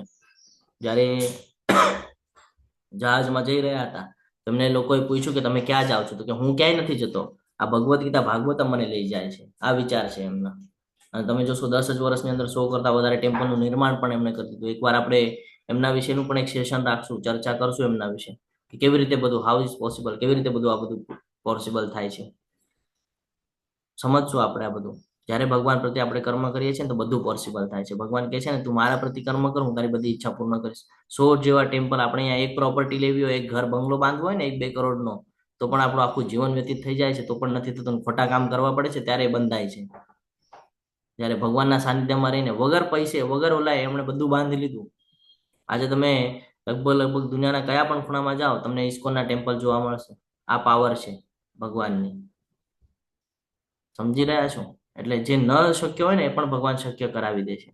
અંતિમ સમય તમે જોશો, જે ભગવદ્ ગીતાને એમણે ફોલો કર્યું, તમે અંતિમ સમય જોશો કે એમાં કીધું છે અંતકાલે છે મામે, એ જે શ્લોક છે કે અંતિમ સમયમાં જો મારું સ્મરણ થઈ જાય, તો ભગવાન એવી સિચ્યુએશન ક્રિએટ કરી કે અંતિમ સમયમાં સ્મરણ થાય. તમે લાસ્ટ વિડીયો જોઈ લેજો યુટ્યુબ ઉપર, શ્રીલ પ્રભુપાદજીનો. લાસ્ટ મુમેન્ટ પર ભાગવતમ કહી રહ્યા છે, આજુબાજુમાં શિષ્યગણ ઉભા છે ને ભાગવતમ કહી રહ્યા છે લાસ્ટ મુમેન્ટ ઉપર. જ્યારે ડોક્ટર આવીને ચેક કરે છે, ડોક્ટર કહે છે આ તો બધું પૂરું થઈ ગયું છે. ડોક્ટરનું સ્ટેટમેન્ટ છે કે ભાઈ હૃદય ચાલી નથી રહ્યું, તો પણ કેવી રીતે બોલી રહ્યા છે? શું પાવર છે આ પાવર છે કારણ ભગવાનના સાનિધ્યમાં રહ્યા, ભગવાન પ્રતિ કર્મ કર્યું, ભગવાને જે કીધું એને ફોલો કર્યું. તો આ સાત્વિક કહેવાય છે. ને આવા લોકો ભગવત ધામમાં જાય છે. એનું 100% ઉદાહરણ એટલે તમે ઇસ્કોનના કયા પણ ટેમ્પલમાં જો જઈને જોજો, તમને શ્રીલ પ્રભુપાદજી કાં તો ભગવાનના વિગ્રહને ત્યાં દેખાશે, કાં એક્ઝેક્ટ ભગવાનની સામે દેખાશે. આ પાવર છે કે ભાઈ ભૌતિક જગતની અંદર પણ એ સાધ્ય થઈ ગયું અને આધ્યાત્મિકમાં પણ સાધ્ય થઈ ગયું, કે જે પ્રમાણે ભગવદ્ ગીતામાં કીધું છે એ પ્રમાણેનું એમને વર્ણન છે. હંમેશા આ સમજવું જરૂરી છે. આપણે તો એમ કહે છે ભાઈ એવું તો આપણને ન થાય, ભાઈ એ તો સંન્યાસી હતા. ભગવાન એ જ કહે છે કે ભાઈ તમે તમારા ઘરમાં રહીને પણ આ બધું કરી શકો છો. તમને ઓપોર્ચ્યુનિટી આપું છું. હવે તક તમે સાધો છો કે નથી સાધતા એ તમારા ઉપર છે. ભગવાન તો આપણને દર મહિને ક્લાસ આપે છે. એ ક્લાસ કરવા, એમાંની સેવાઓ કરવી ન કરવી એ આપણા ઉપર છે.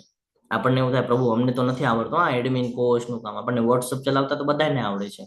તો કરવાનું શું છે? એડમિન એ જ કરે છે. વોટ્સઅપ પર અહીંયાથી લેવાનું છે, ત્યાં મૂકવાનું છે, ત્યાંથી લેવાનું છે, અહીંયા મૂકવાનું છે. એટલું તો છે, બીજું કરવાનું શું છે? એ માટેની લિંક ને બધું આપણને ઉપરથી પ્રોવાઈડ કરવામાં આવે છે. તમને એમ થાય કોર્સ નથી આવડતું, અહીંયા ક્લાસમાં જોડાઈ તો જાઓ છો, મ્યુટ અનમ્યુટ કરો તો છો જ્યારે આપણે પ્રશ્ન કરીએ ત્યાં, તો તે આપણે જ કરવાનું છે. જે કોઈ અનમ્યુટ થઈ ગયો બોલતી એને આપણે મ્યુટ કરી દેવાનું છે. બીજું કામ શું કરવાનું છે કોર્સ? પણ આપણે કઈ ના પ્રભુજી એ બધું અમને ન ફાવે. આપણે અહીંયા અત્યારે કેટલા લોકો અવેલેબલ છે? 45 લોકો છીએ. 45 માંથી આપણે 3-4 લોકો સમજો છોડી દઈએ, બરાબર, કે જે સેવાઓ કરે છે 3-4 લોકો છોડી દો, તો બાકીના 40 જણા આપણે પકડી લઈએ કે 40 જણાને ઓપોર્ચ્યુનિટી છે. નવી બેચ આવી રહી છે તો એમાં અલગ અલગ પ્રકારે સેવા આપવાની. 5 કે 6 પ્રકારની બેચ છે. સવારે 6 વાગે, 8 વાગે, 4 વાગે અને રાતના 8 વાગ્યાની 3 બેચ, એટલે યુથની, એડલ્ટની અને કિડ્સની. તો 3 ને આ 6 બેચ છે. 6 બેચમાં 6 એડમિન અને 2-3 કોહોસ્ટ પણ પકડીએ આપણે, તો 10-15 લોકોને, 20 લોકોને તો એકદમ સહેલાઈથી અહીંયા સેવા મળી શકે એવું છે. પણ આપણે કરવા જ નથી માંગતા. આપણે એનો ત્યાગ કરીએ છીએ. આપણે કહે છે ના પ્રભુ આ અમારાથી ન થાય, ડર, બીકના કારણે છે ને, અથવા તો મન નથી એટલે. તો એ રાજસિક અને તામસિક થયું. પણ સાત્વિક હોય તો આપણે એમ કે ના પ્રભુ તમે મને કીધું ને, અત્યારે મને ક્લિયર છે, હવે હું કહીશ ઉપર અમારા ટીમને હવે અમે કહેશું કે ભાઈ અમને સેવા આપો કરીને. તો આ સાત્વિક કહેવાય છે. અહીંયા સુધી ક્લિયર છે? હરે કૃષ્ણ. પ્રભુજી કિડ્સ ની બેચ છે એ કેવી રીતના અને શું ટાઈમિંગ છે? થોડી ડિટેલ મળી શકે? રાતના 8 વાગ્યાની છે માતાજી. સવારે 8 વાગે એડલ્ટ છે, સવારે 6 વાગે એડલ્ટ છે, બપોરના 4 વાગે એડલ્ટ છે, રાતના 8 વાગે એડલ્ટ છે, રાતના 8 વાગે યુથ છે અને રાતના 8 વાગે કિડ્સ છે. એટલે રાતના 8 વાગે 3 બેચ એક જ ટાઈમ પર ચાલવાની છે, યુથ, કિડ્સ ડેઈલી અને એડલ્ટ. ડેઈલી હોય છે કિડ્સની બેચ? Yes, daily 18 days. હા, એના માટે નવું રજીસ્ટ્રેશન કરાવવું હોય તો ક્યાંથી બેચ ચાલુ થાય છે? એની માટેનું રજીસ્ટ્રેશન માતાજી જેમ તમે રજીસ્ટ્રેશન કર્યું એવી રીતે લિંક પર જઈ અને તમે રજીસ્ટ્રેશન કરાવી શકો છો. એમાં જ્યારે તમે સિલેક્ટ કરો લેંગ્વેજ નહીં, ત્યારે તમારે કિડ્સ સિલેક્ટ કરવાનું છે. ઓકે, તો ઓકે, ક્યાંથી ચાલુ થાય છે પ્રભુજી? 9 માર્ચથી બધી બેચ એક સાથે જ ચાલુ થાય છે માતાજી, 9 માર્ચ. ઓકે, સમય બધાને જે અનુકૂળ આવે એ સમય પ્રમાણે તમારે રજીસ્ટ્રેશન કરાવવાનું. હું તો ઘણા લોકોને એમ જોઉં છું કે ઘણા લોકો તો બધા જ ક્લાસમાં રજીસ્ટ્રેશન કરાવી લે છે, પછી જ્યાં પોસિબલ હોય ત્યાં જઈને જોવે અને જે ટીચરનું સમજાય ટીચરમાં પછી એ લોકો ખમે છે. મેં એવા ઘણા દાખલા જોયા છે કે જ્યાં સમજાય ત્યાં વાંધો નહીં, ટીચર કોણ છે એનાથી ફરક નથી પડતો, સમજાય ક્યાં વધારે સારું છે ને ત્યાં જઈને ઉપસ્થિતિ દર્શાવે. કારણ કે આપણો ફાયદો આપણે લેવાનો છે, આ બધું જ્ઞાન આપણે અર્જિત કરવાનું છે. ક્યાંથી મળે છે આપણને, ક્યાંથી સમજાય છે, ત્યાંથી આપણે લેવાનું છે. પછી જ્યારે આપણને સ્વીકૃતિ આવે તો આપણે લેવલ 2, 3, 4 પછી 5 માં જઈએ તો મહાન ભક્તો દ્વારા આપણને આ બધું જ્ઞાન પ્રાપ્ત થાય છે ને. હિઝ ગ્રેસ જીતેન્દ્રિય પ્રભુજી છે, ધર્મેશ્વર કૃષ્ણ પ્રભુજી છે, આ લોકો એટલા શુદ્ધ છે, એટલું સરસ રીતે એટલું સમજાવે છે કે તમે વિચાર કરવા માટે કહીએ ને આપણે કે આપણે વિચારમાં પડી જઈએ કે ભાઈ આટલું બધું જ્ઞાન, આટલું ડીપ નોલેજ. હું તો ઘણા સમયથી જોતો આવું છું જીતેન્દ્રિય પ્રભુજીને પણ, તો એટલું બધું નોલેજ ક્યાંથી? રીડિંગ વધારે છે એમનું. મને લાભ મળેલો છે એમની સાથે સમય વિતાવવાનો. જ્યારે એસઆઈડીસી ની મીટિંગ હતી ત્યારે ગયા હતા, ત્યારે લાભ મળેલો છે એમની સાથે જમવાનો. અને જ્યારે માયાપુરમાં ગયો હતો ત્યારે પણ લાભ મળેલો છે. જ્યારે ધર્મેશ્વર કૃષ્ણ પ્રભુજી સાથે પણ એટલું પોલાઇટલી, એટલું ડીપ નોલેજ આપે. તમને કોઈ ઉદાહરણ પણ આપે ને આ લોકો, તો તમને કોટ્સ દેશે. શિલા પ્રભુપાદજીના વિશેથી તમને ઉદાહરણ આપશે, કાં તો ભગવાનની કોઈ લીલાનું તમને ઉદાહરણ આપશે કે પ્રભુ આ આમ નહીં, આમ છે એટલે આમ છે. સમજાણું તમને, પછી આપણે હા પ્રભુ સમજાઈ ગયું. પછી આપણને વિચાર આવે કે ભાઈ પ્રભુ તમને આટલું કેવી રીતે યાદ રહે છે. પછી પ્રભુએ મને કીધું, કોઈ કે નહીં સિક્રેટ, પણ એમણે મને સિક્રેટ કીધું એમને. પછી એમણે મને મોબાઈલ બતાવ્યો, જો આ ડેઈલી રીડિંગ, કન્ટિન્યુઅસ રીડિંગ છે ડેઈલી, અને રાખવું જ પડે. ડેઈલી રીડિંગ રાખે ને તો ખબર પડે કે આપણે શું કરવા યોગ્ય છે, શું કરવા યોગ્ય નથી. તો એ પોતાને શુદ્ધ કરે છે, ડેઈલી રોજ શુદ્ધ કરે છે પોતાને. તો આવી રીતે આપણે પણ આપણું કર્તવ્ય કર્મ કરવું જોઈએ, આપણે પણ પોતાને શુદ્ધ કરવું જોઈએ, બહુ જરૂરી છે. અહીંયા સુધી ક્લિયર છે? હરે કૃષ્ણ. તમને એમ ના થાય પાછું કે બહુ પ્રભુજીનું નામ લે છે? આ તો ઉદાહરણ છે એટલે હું તમને કહું છું, તમે એમને ઓળખો છો એટલે હું તમને ઉદાહરણ આપું છું. બીજાના ઉદાહરણ આપીશ તો તમે પ્રશ્ન કરશો પ્રભુ એ કોણ છે? આ તો તમે એમના ક્લાસ ભરો છો ને તમે જોયું છે, તમે સાંભળ્યું છે, એટલે હું તમને એમના ઉદાહરણ આપું છું કે લાઈવ ઉદાહરણ દ્વારા આપણે તરત સમજી જઈએ છીએ. તો અહીંયા 3 શ્લોક આપણે સમજ્યા કે આપણે જ્યારે કોઈ પણ યજ્ઞ છે, તપ છે, દાન છે, આ કરવાની જો ના પાડીએ છીએ તો એનાથી શું થાય છે. તો અહીંયા જો આપણી નિયત ફરજો આપણે જ્યારે કરતા નથી, એક તો બ્રહ્મના કારણે કે ભાઈ મારું મન નથી ને મને નથી કરવું, બરાબર, તો એ તમો ગુણમાં આવે છે. બીજું તો કે મુશ્કેલી અથવા તો ભય લાગે છે આપણને કે ભાઈ હું નહીં કરી શકું, એડમિન કોર્સની સેવા તો મને નહીં ફાવે, અથવા તો ભાઈ યાત્રા છે તો ભાઈ મારે બહુ પૈસા બગડશે, મારે ન જવું જોઈએ. આવી બધી જે મુશ્કેલીની વિષય આવે છે, ભયનો વિષય આવે છે, જો આપણે નથી કરતા, પોતા માટે થઈને આપણે વિચાર કરીએ છીએ એટલે બધું રજોગુણમાં આવે છે. પરંતુ આપણું નિયત ફરજો સમજીને જો આપણે ફરજ નિભાવીએ છીએ કે નથી ટેમ્પલમાં સેવા કરવા મળતી, તો હું યજ્ઞ, તપ અને દાન અહીંયાથી બેસીને પણ કરી શકું છું. એની ઓપોર્ચ્યુનિટી હોતી જો આપણે આપણું ફરજ બજાવીએ છીએ તો એ હંમેશા સત્વગુણમાં આવે છે. તો આ સાથે આપણે એને સમજવાનું ખૂબ જરૂરી છે. અહીંયા સુધી ક્લિયર છે? હરે કૃષ્ણ. આગળ વધવું છે? તમે કહેશો ઓકે. સત્વગુણમાં સ્થિત બુદ્ધિમાન ત્યાગી કે જે અશુભ કર્મ પ્રતિ ઘૃણા કરતો નથી કે શુભ કાર્યમાં લિપ્ત થતો નથી, તે કર્મ બાબત કોઈ સંદેહ ધરાવતો નથી. એને જે એવો મનુષ્ય છે જે સત્વગુણમાં સ્થિત છે, એની વિચારસરણી કેવી હોય એ અહીંયા કે છે કે એની વિચારસરણી એવી હોય કે બુદ્ધિમાન ત્યાગી કે અશુભ કર્મ પ્રતિ ઘૃણા કરતો નથી, કે કોઈ દિવસે પોતાને શ્રેષ્ઠ ન સમજે, કે કોઈ દિવસે કોઈ અશુભ કર્મ હોય એના પ્રત્યે ઘૃણા ન કરે કે ભાઈ આ આવું છે ને તેવું છે ને આને આમ કર્યું ને ઓલા એમ કર્યું. એને કાંઈ લેવા દેવા નથી એનાથી. એને ખબર છે ભાઈ મારે બીજાથી શું લેવા દેવા છે, મારે હું શું કરું છું ને એનાથી લેવા દેવા છે. કોઈ સેવા આપે ન આપે, મારે આપવાની છે ને મારે એનાથી મતલબ છે. કોઈ એડમિન બને ન બને, મારે બનવાનું છે ને મારે ભગવાન પ્રતિ કર્મ કરવાનું છે, તો મારે મારું વિચારવું જોઈએ. તો તે કર્મ બાબત કોઈ સંદેહ ધરાવતો નથી. અને કોઈ દિવસે સુખમાં પણ આસક્તિ ન હોય ને દુઃખમાં પણ વિચલિત ન હોય એવો મનુષ્ય હોય એને સત્વગુણમાં છે એમ કહેવાય. સમજી રહ્યા છો કે જીવનની અંદર કેટલું પણ દુઃખ આવે તો એમાં વિચલિત ન થાય, એને ખબર છે કે ભાઈ આ સમય પણ વયો જશે. એક વાક્ય છે એવું કે ભાઈ આ સમય પણ વયો જશે, સુખી વાંચે તો દુઃખ થાય અને દુઃખી વાંચે તો ખુશ થાય. એક જ વાક્ય છે, વાંચવા ઉપર ડિપેન્ડ છે. જો કોઈ એની સ્થિતિ હશે કે ખુશ હશે તો એ દુઃખ થઈ જશે એને વાંચીને કે આ પણ સમય વીતી જશે, કારણ કે એને દુઃખ જોઈતું નથી જીવનમાં. અને જો દુઃખી હશે તો એ બહુ આનંદિત થશે કે ભાઈ આ પણ સમય નીકળી જશે, તો એને હાશકારો થશે કે હા આવશે એક સમય એવો કે જ્યારે આ પણ સમય વીતી જશે, આપણો દુઃખનો સમય નીકળી જશે. પરંતુ જે સત્વગુણી મનુષ્ય હોય એ હંમેશા એમ વિચાર કરે કે સુખ હોય કે દુઃખ હોય તો ઇન જનરલ છે, આવવાનું જ છે, હું એમાં શું કામ વિચલિત થાઉં, મારે એનાથી કઈ લેવા દેવા નથી. તો આ અહીંયા સમજાવવા માંગે છે. એક છે રજોગુણ છે, એક છે તમોગુણ છે, અને બીજું છે સત્વગુણ છે. તો આ સમજવું બહુ જરૂરી છે. ઘણા લોકોને એવું થાય કે ભાઈ ભગવાનની સેવા કરવામાં આપણને કાં તો ચપ્પલ સ્ટેન્ડની સેવા મળે સેવા તો સેવા હોય, ક્યારેક ચપ્પલ સ્ટેન્ડની મળી જાય, બરાબર. તો ઘણાને એવું થાય કે ભાઈ ચપ્પલ સ્ટેન્ડની સેવા મળેલી છે, ભાઈ હું તો દીક્ષિત છું ને મને ચપ્પલ સ્ટેન્ડની સેવા શું કામ આપી. અથવા તો ઘણા બધા લોકો હોય એને કોઈક વાર એવી સેવા પ્રાપ્ત થઈ જાય કે ભાઈ કોલિંગની સેવા છે. એક એક્ઝામ્પલ દ્વારા સમજીએ, આપણા જ ઇસ્કોનના એમાં સમજીએ તો ભાઈ કે કોલિંગની સેવા છે, ભાઈ પ્રભુજી તમે તો એને એડમિન કોચ બનાવ્યા, મને ખાલી કોલિંગની સેવા આપી. સેવા કોઈ નાની મોટી નથી હોતી. સ્વલ્પમ અભ્યાસ ધર્મસ્ય ત્રાયતે મહત્વ. નાના માણસ નાની સેવા પણ બહુ મોટી છે. રાઈટ સાઈડમાં બતાડે છે કે વાસણ ધોઈ રહ્યા છે. હવે જે પ્રભુજી હોય એ પણ વાસણ ધોવે, જોયું છે મેં, પ્રભુજી પણ વાસણો ધોવે. એમાં કોઈ નાનું મોટું ભેદભાવ ઉચ્ચ નીચ એવું કઈ હોતું નથી. તો જે સત્વગુણમાં સ્થિત હોય છે ને એ બુદ્ધિમાન, ત્યાગી કે અશુભ કર્મ પ્રતિ કોઈ દિવસે ઘૃણા કરતો નથી, કે કોઈ દિવસે શુભ કાર્યમાં લિપ્ત થતો નથી, કે ભાઈ ખુશ થઈ જાય તો ભાઈ મારા લીધે થયું છે એવું કોઈ અહંકાર એનામાં આવતું નથી. સુખ હોય કે દુઃખ હોય એ વિચલિત થતો જ નથી, એ નોર્મલ રહે છે. એને ખબર છે કે ભાઈ આ બધું મારે જ કરવાનું છે. જે સત્વગુણમાં હોય છે ન તો અશુભ કાર્યથી નફરત કરે છે, ન તો શુભ કાર્ય માટે આસક્તિ છે. એનો અર્થ જે થાય છે, સમજી રહ્યા છો કે કોઈ દિવસે પોતાને વિચલિત થવા દેતો નથી. વ્યક્તિ કોઈને અથવા તેના શરીરને તકલીફ આપતી કોઈ પણ વસ્તુને ધિક્કારતો નથી. યોગ્ય સમયે યોગ્ય જગ્યાએ કામ કરે છે. એને ખબર છે મારે શું કરવા યોગ્ય છે, શું કરવા નથી. યોગ્ય સમય યોગ્ય, જો નીચે બધા આપણા બધા મહાન ભક્તો, જે આપણા બધા ગુરુઓ છે એ અહીંયા નીચે આપણને દેખાય છે કે જેમના દ્વારા આપણને બધું પ્રાપ્ત થયું છે ને. યોગ્ય સમયે યોગ્ય જગ્યાએ કામ કરે છે. તમે ઘણી બધી આ ષડ ગોસ્વામીની આપણે જો ચર્ચા કરીએ તો ષડ ગોસ્વામી વિશે તમે જાણશો. આજે જે તમને વૃંદાવન નજરે પડે છે એ વૃંદાવનની પાછળ સૌથી મોટો ફાળો એ ષડ ગોસ્વામીઓનો છે, કે એમના દ્વારા એ બધું થયું. જેમ એક એક્ઝામ્પલ કે માયાપુરની વાત કરીએ તો હિઝ હોલીનેસ જય પતાકા ગુરુ મહારાજ, કે એમણે બધું બચાવીને રાખ્યું આપણા માટે, કે આપણને એનું જ્ઞાન પ્રાપ્ત થાય.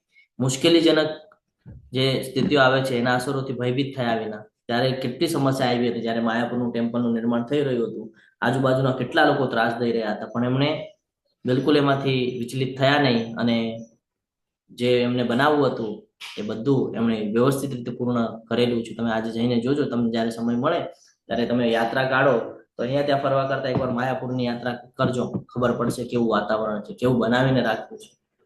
સાક્ષાત આપણને એમ લાગે કે ભાઈ ભગવાનના ધામમાં આવી ગયા કે શું. એટલે એમ લાગે કે ભાઈ આ પૃથ્વીને છોડી દીધું કે શું, આપણે આ ગોલોક વૃંદાવનમાં પૂછી ગયા કે શું, એવું ફીલ આવે, એવું ફીલ બનાવ્યું છે એમણે ત્યાં ગયા પછી પાછી આવવાની ઈચ્છા નથી થતી. એટલે ત્યાં જાય ને તો આપણને વાસ્તવિકતા ખબર પડે કે શું કરવા યોગ્ય છે ને શું નહીં. જયારે એવું એટમોસ્ફિયરમાં જઈએ આપણે, ત્યારે સવારે ઉઠવાની પહેલા જ બધા કીર્તન કરતા કરતા નીકળેલા હોય શેરીમાં.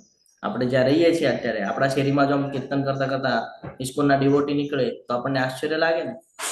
ત્યાં તો બધું નોર્મલ છે. તો બધા ત્યાં ગાડી ચલાવે એ પણ એમનો શિષ્ય, કટિંગ કરવા વાળો છે એ પણ એમનો શિષ્ય, કોઈ પણ દુકાનમાં જાઓ બધા એમના શિષ્ય. આ બહુ મહત્વની બાબત છે કે તમે ક્યાંય પણ જાઓ તમને એમ લાગે આ અલગ દુનિયામાં આવી ગયા કે શું. આપણે બધાને પેન્ટ શર્ટમાં વધારે જોયા હોય, હવે આપણે આમ ધોતી કુર્તામાં અને એમાં વધારે કોઈને જોયા ના હોય, પણ ત્યાં જઈએ તો બધા ધોતી કુર્તામાં, બધા તિલક ધારણ, બધા ઇસ્કોન મેમ્બર. મજા આવી જાય ત્યાં જઈએ તો. કોઈક વાર સમય મળે તો જઈ આવજો માયાપુર. કામ વિશે કોઈ શંકા ના હોય, જે કામ મળે એ કરે, જે સેવા મળે પ્રાપ્ત થાય એ કરે, કારણ કે ભગવાન માટે કરે છે. કોઈ નાની નથી, કોઈ મોટી નથી. આ લોકોની વિચારસરણી હોય. હરે કૃષ્ણ. મારો અવાજ આવે છે? હા પ્રભુજી. તો જે સુખમાં પણ વિચલિત થતો નથી, દુઃખમાં પણ વિચલિત થતો નથી, અને સેવા ભાવથી ભગવાનના પ્રસન્નતા માટે જે કર્મ કરે છે એ સાત્વિક કહેવાય છે.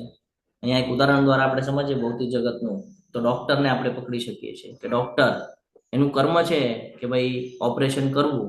એક એક્ઝામ્પલ આપું છું તમને કે એનું કર્મ છે ઓપરેશન કરવું. હવે એ વ્યક્તિ બચે ન બચે એનું કામ નથી. એ પ્રયત્ન કરી શકે છે, એનું કર્મ કરી શકે છે, પણ એના ફળ ઉપર એનો અધિકાર નથી. સમજી રહ્યા છો? ડોક્ટરનું કામ છે, જે એને કર્મ છે એ કરવાનું છે, અને જે નોલેજ લીધું છે અને જે શીખ્યું છે, ભણ્યું છે, એને સેવા કરવાની છે. એ દર્દીને રિપેર કરવાનો પ્રયત્ન એને કરવાનો છે. હવે એ દર્દી રિપેર થવો કે એનું મૃત્યુ થવું એ એના હાથમાં છે કે ડોક્ટરના હાથમાં છે? નથી. ડોક્ટર ખાલી પ્રયત્ન કરી શકે છે. એમ આપણા આગળ છે, આપણે પણ સેવા કરવાની છે. કોઈ ફળની અપેક્ષા સાથે નથી કરવાની કે ભાઈ શું કરીશ તો પ્રાપ્ત થશે, નહીં થાય, બચશે નહીં બચે. ડોક્ટર જો એમ વિચાર કરે કે ભાઈ આ બચશે કે નહીં બચે, અને એવો વિચાર રાખીને જો કરે તો એ કોઈ દિવસે સક્સેસ થશે કે નહીં થાય. પણ એ સેવાના ભાવથી કરશે તો કે ભાઈ હું મારું કર્તવ્ય કરું છું, બાકી બધું ભગવાન ઉપર.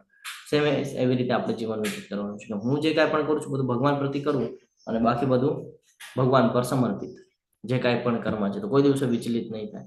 ખરેખર કોઈ પણ દેહધારી માટે સર્વ કર્મનો ત્યાગ કરવો અશક્ય છે. જો ભગવાન જ કહે છે કે કોઈ પણ દેહધારી માટે, આપણે બધા દેહધારી છીએ, તો આપણી માટે કર્મનો ત્યાગ કરવો અશક્ય છે. આ જ ભગવાન આપણને ત્રીજા અધ્યાયમાં સમજાવતા હતા કે કોઈ પણ કર્મ કરવું જ પડશે. કર્મનો એટલે કર્મ કર્યા વગર પોતાનો જીવનનો ઉદર નિર્વાહ કરતા ફાવશે નહીં. ઉદર નિર્વાહ માટે તમારે કર્મ કરવું જ પડશે. એટલે ભગવાન કહે છે કે દેહધારી માટે સર્વ કર્મનો ત્યાગ કરવો અશક્ય છે. તમે બધા કર્મનો ત્યાગ ન કરી શકો, પરંતુ જે મનુષ્ય કર્મના ફળનો ત્યાગ કરે છે તે જ વાસ્તવમાં ત્યાગી કહેવાય છે. ત્યાગી કોને કહેવાય છે? જે કર્મના ફળનો ત્યાગ કરે છે, એટલે પોતાના કર્મનું જે ફળ છે ભગવાનને સમર્પિત કરી દે છે, ત્યાગી દે છે કે ભાઈ મને આમાંથી કાંઈ જોતું નથી. ત્યારે પૂજા પૂર્ણ થાય છે તો આપણે કહીએ છીએ ને કૃષ્ણ અર્પણમસ્તુ, કે બધું કૃષ્ણને અર્પણ. એવી રીતે જ્યારે ભગવાનને બધું અર્પણ કરી દે છે ત્યારે એને ત્યાગી કહેવાય છે. બહુ જરૂરી છે આ સમજવું કે ત્યાગ કોને કહેવાય. જે ત્યાગી નથી તેને માટે ઈચ્છિત એટલે કે ઈષ્ટ અને અનિષ્ટ તથા મિશ્રિત એમ 3 પ્રકારના કર્મફળમાં મૃત્યુ પછી મળે છે. પરંતુ જે સંન્યાસી છે તેમને આવા ફળના સુખ તથા દુઃખ ભોગવવા પડતા નથી.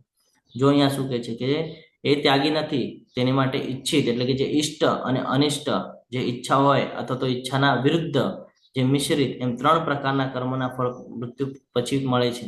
જ્યારે આપણું મૃત્યુ થાય તો આપણને 3 પ્રકારે રિઝલ્ટ મળે છે કે છે ગરુડ પુરાણ અનુસાર. એક તો ઈષ્ટ એટલે આપણા ઈચ્છા પ્રમાણે, એક અનિષ્ટ આપણી ઈચ્છા નથી એ, અને એક મિશ્રિત. આવી રીતે 3 અલગ અલગ તબક્કામાં આપણને મૂકવામાં આવે છે, અને પછી એ કર્મનું ફળ આપણને મૃત્યુ પછી મળે છે. ભગવાન અહીંયા કહી રહ્યા છે. પરંતુ જે સંન્યાસી છે, જે એમાં વિચલિત નથી થયો, જે પોતાના કર્મને મારા પ્રતિ કરેલા છે, જેને અકર્મ કરેલા છે, જેને ફળ મને સોંપી દીધું છે, તો એ સંન્યાસી આવા ફળના સુખ દુઃખ ભોગવવા પડતા નથી. કારણ કે એને જે કર્મ કરેલું છે ભગવાનને સમર્પિત કરેલું છે, એટલે એને કર્મનું બંધન લાગેલું નથી. તો બંધન નથી લાગેલું એટલે કોઈ દિવસે ફસાશે નહીં, અને એને કોઈ દિવસે આ બધી જે યમની યાતનાઓ છે ને એ બધી યાતનાઓ સહન નહીં કરવી પડે. જે ગરુડ પુરાણના 13મા અધ્યાયથી શરૂઆત થાય છે એ બધી યાતનાઓ એને સહન નહીં કરવી પડે. કેમ? કારણ કે એને જે કર્મ કરેલું છે ભગવાનને સમર્પિત કરેલું છે. તો અહીંયા યોગ સોપાન 18, 19 અને 66 નો સારાંશ. કર્મ ગુણો તમામ પ્રવૃત્તિઓને નિયંત્રણ કરે છે. આપણા જે ગુણો છે એ બધી પ્રવૃત્તિઓ આપણે જે કરીએ છીએ એના પર નિયંત્રણ લાવવાનું કામ એ ગુણોનું છે. પછી સકામથી નિષ્કામ કર્મ યોગ સુધી, સકામ કર્મથી નિષ્કામ કર્મ તરફ જવું. ઈચ્છાઓ રાખેલી હોય ત્યાંથી તે ઈચ્છાઓ છોડવી ત્યાં સુધીનો કર્મ. પછી મુક્તિ દ્વારા નિષ્કામ કર્મ, કે કેવી રીતે આપણે એને ત્યાગી શકીએ અને નિષ્કામ કર્મ કરીએ. અને પછી ભક્તિ સેવાની શરૂઆત થાય. ધીરે ધીરે આપણે ભક્તિ કરીએ, શુદ્ધ ભક્તિ સેવામાં કામ કરવું. પછી આપણે શુદ્ધ ભક્તિ સેવા એટલે અકર્મની વાત કરે છે કે અકર્મ કરીએ. સર્વોચ્ચ ગોપનીય જ્ઞાન અહીંયા પ્રાપ્ત થાય છે કે પરમાત્માની શરણાગતિ સ્વીકારવી ખૂબ જરૂરી છે. ભગવાન કે છે મમે વાંચે જીવો લોકો જેવો સનાતન, તમે બધા મારા સનાતન અંશો છો. એટલે ભગવાન કે છે મનમના આવો મત ભક્તો મધ્યાજી મમ નમસ્કાર. તમે મારા અંશો છો એટલે તમે બધા મારા શરણમાં આવો, મને મારું સ્મરણ કરો, મને જ ભજો.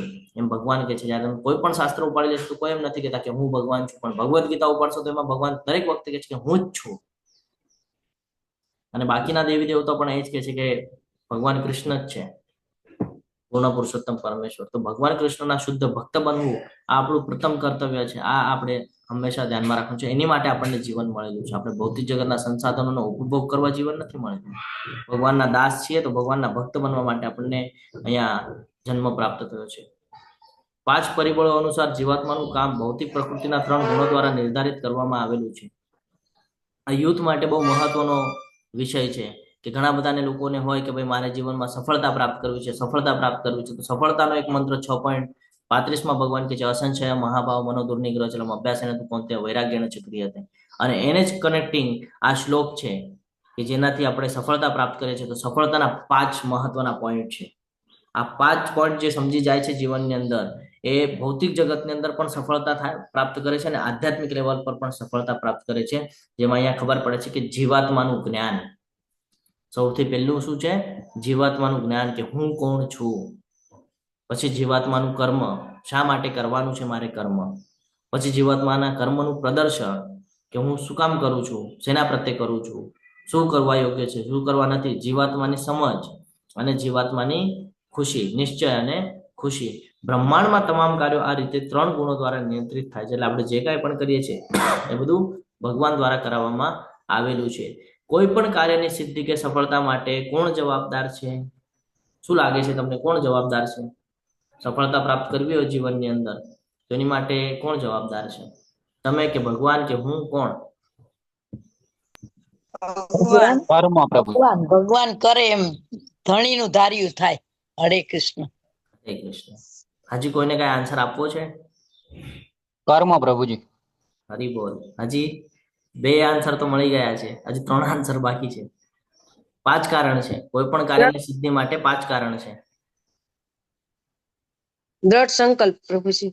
ઓકે, હરી બોલ. આપણે સમજીએ એ 5 કારણ શું છે. ભગવાન અહીંયા કહે છે, જે લોકો યુથ છે એ લોકોને રિક્વેસ્ટ છે કે આ તમે નોટ ડાઉન કરી લેજો. હવે જે અહીંયા ચર્ચા થશે એ તમારા સફળતા માટેનું કારણ છે, કે તમે જીવનમાં સક્સેસ નિર્ણય કેવી રીતે લેવાનો એ અહીંયાથી સમજાય આપણને.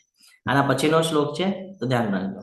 હે મહાબાહુ અર્જુન, વેદાંત સૂત્રો અનુસાર સર્વ કર્મોની સિદ્ધિ માટે 5 કારણ હોય છે. હવે તું મારી પાસેથી તે વિશે સાંભળ. વેદાંત અનુસાર એટલે શાસ્ત્રોના વર્ણન પ્રમાણે સર્વ કર્મોની, ભગવાન પોતે કહી રહ્યા છે, સ્ટેટમેન્ટ ભગવાનનું છે, સર્વ કર્મોની, કેટલા જે કાંઈ પણ કર્મ છે આ ભૌતિક જગતની અંદર, આધ્યાત્મિક જગતની અંદર જે કાંઈ પણ કર્મો છે, આના સિદ્ધિ માટેના 5 કારણ છે. હવે 5 કારણો વિશે આપણે સમજીએ.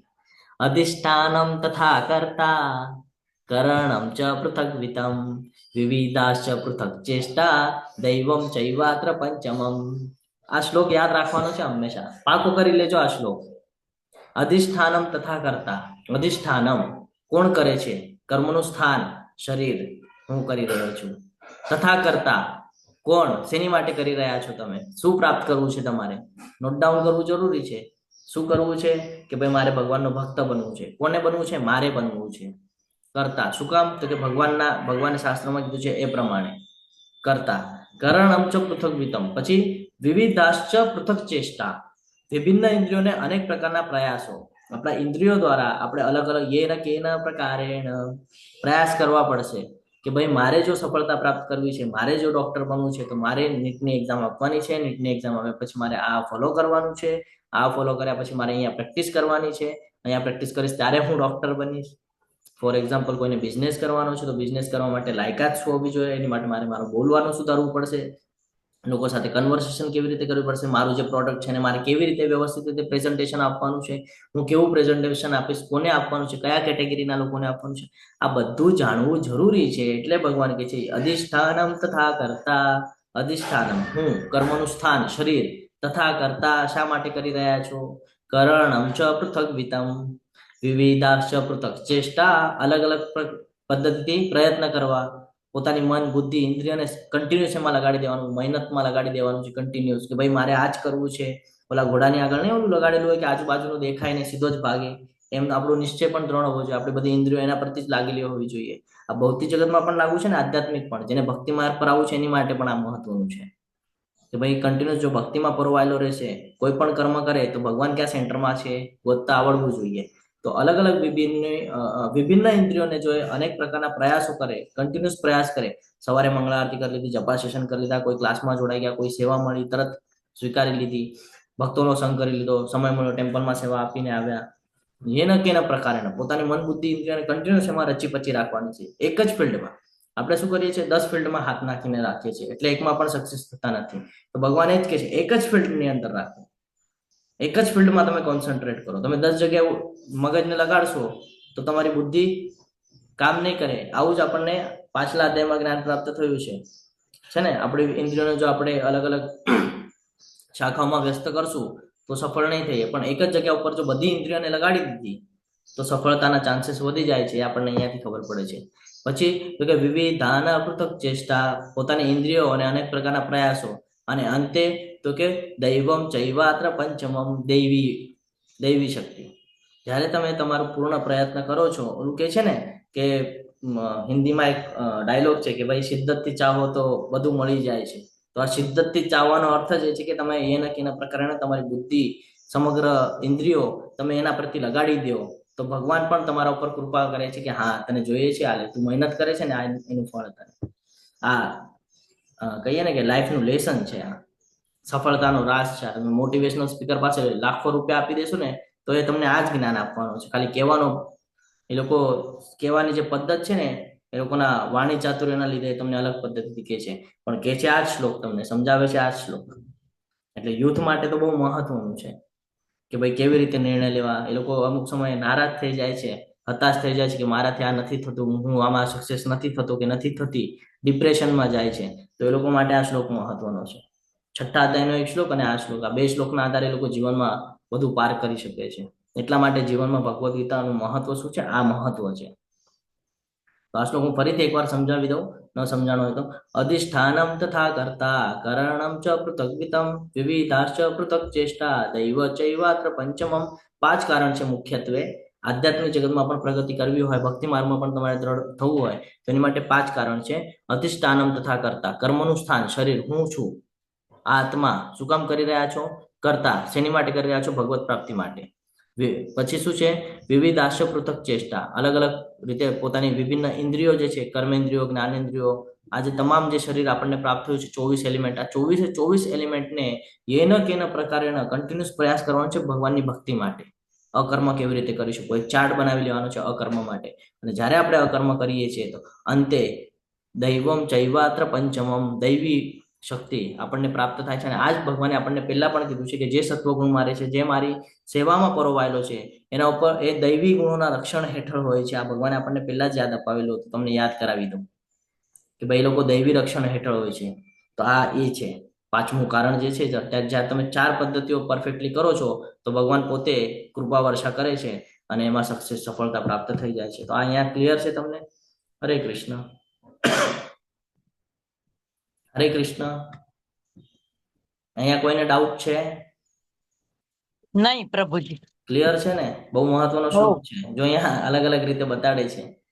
અધિષ્ઠાનમ તથા કર્તા છે ને, કરણમ ચ પૃથગ્વિતમ વિવિધાશ્ચ પૃથક ચેષ્ટા દૈવમ ચૈવાત્ર પંચમમ.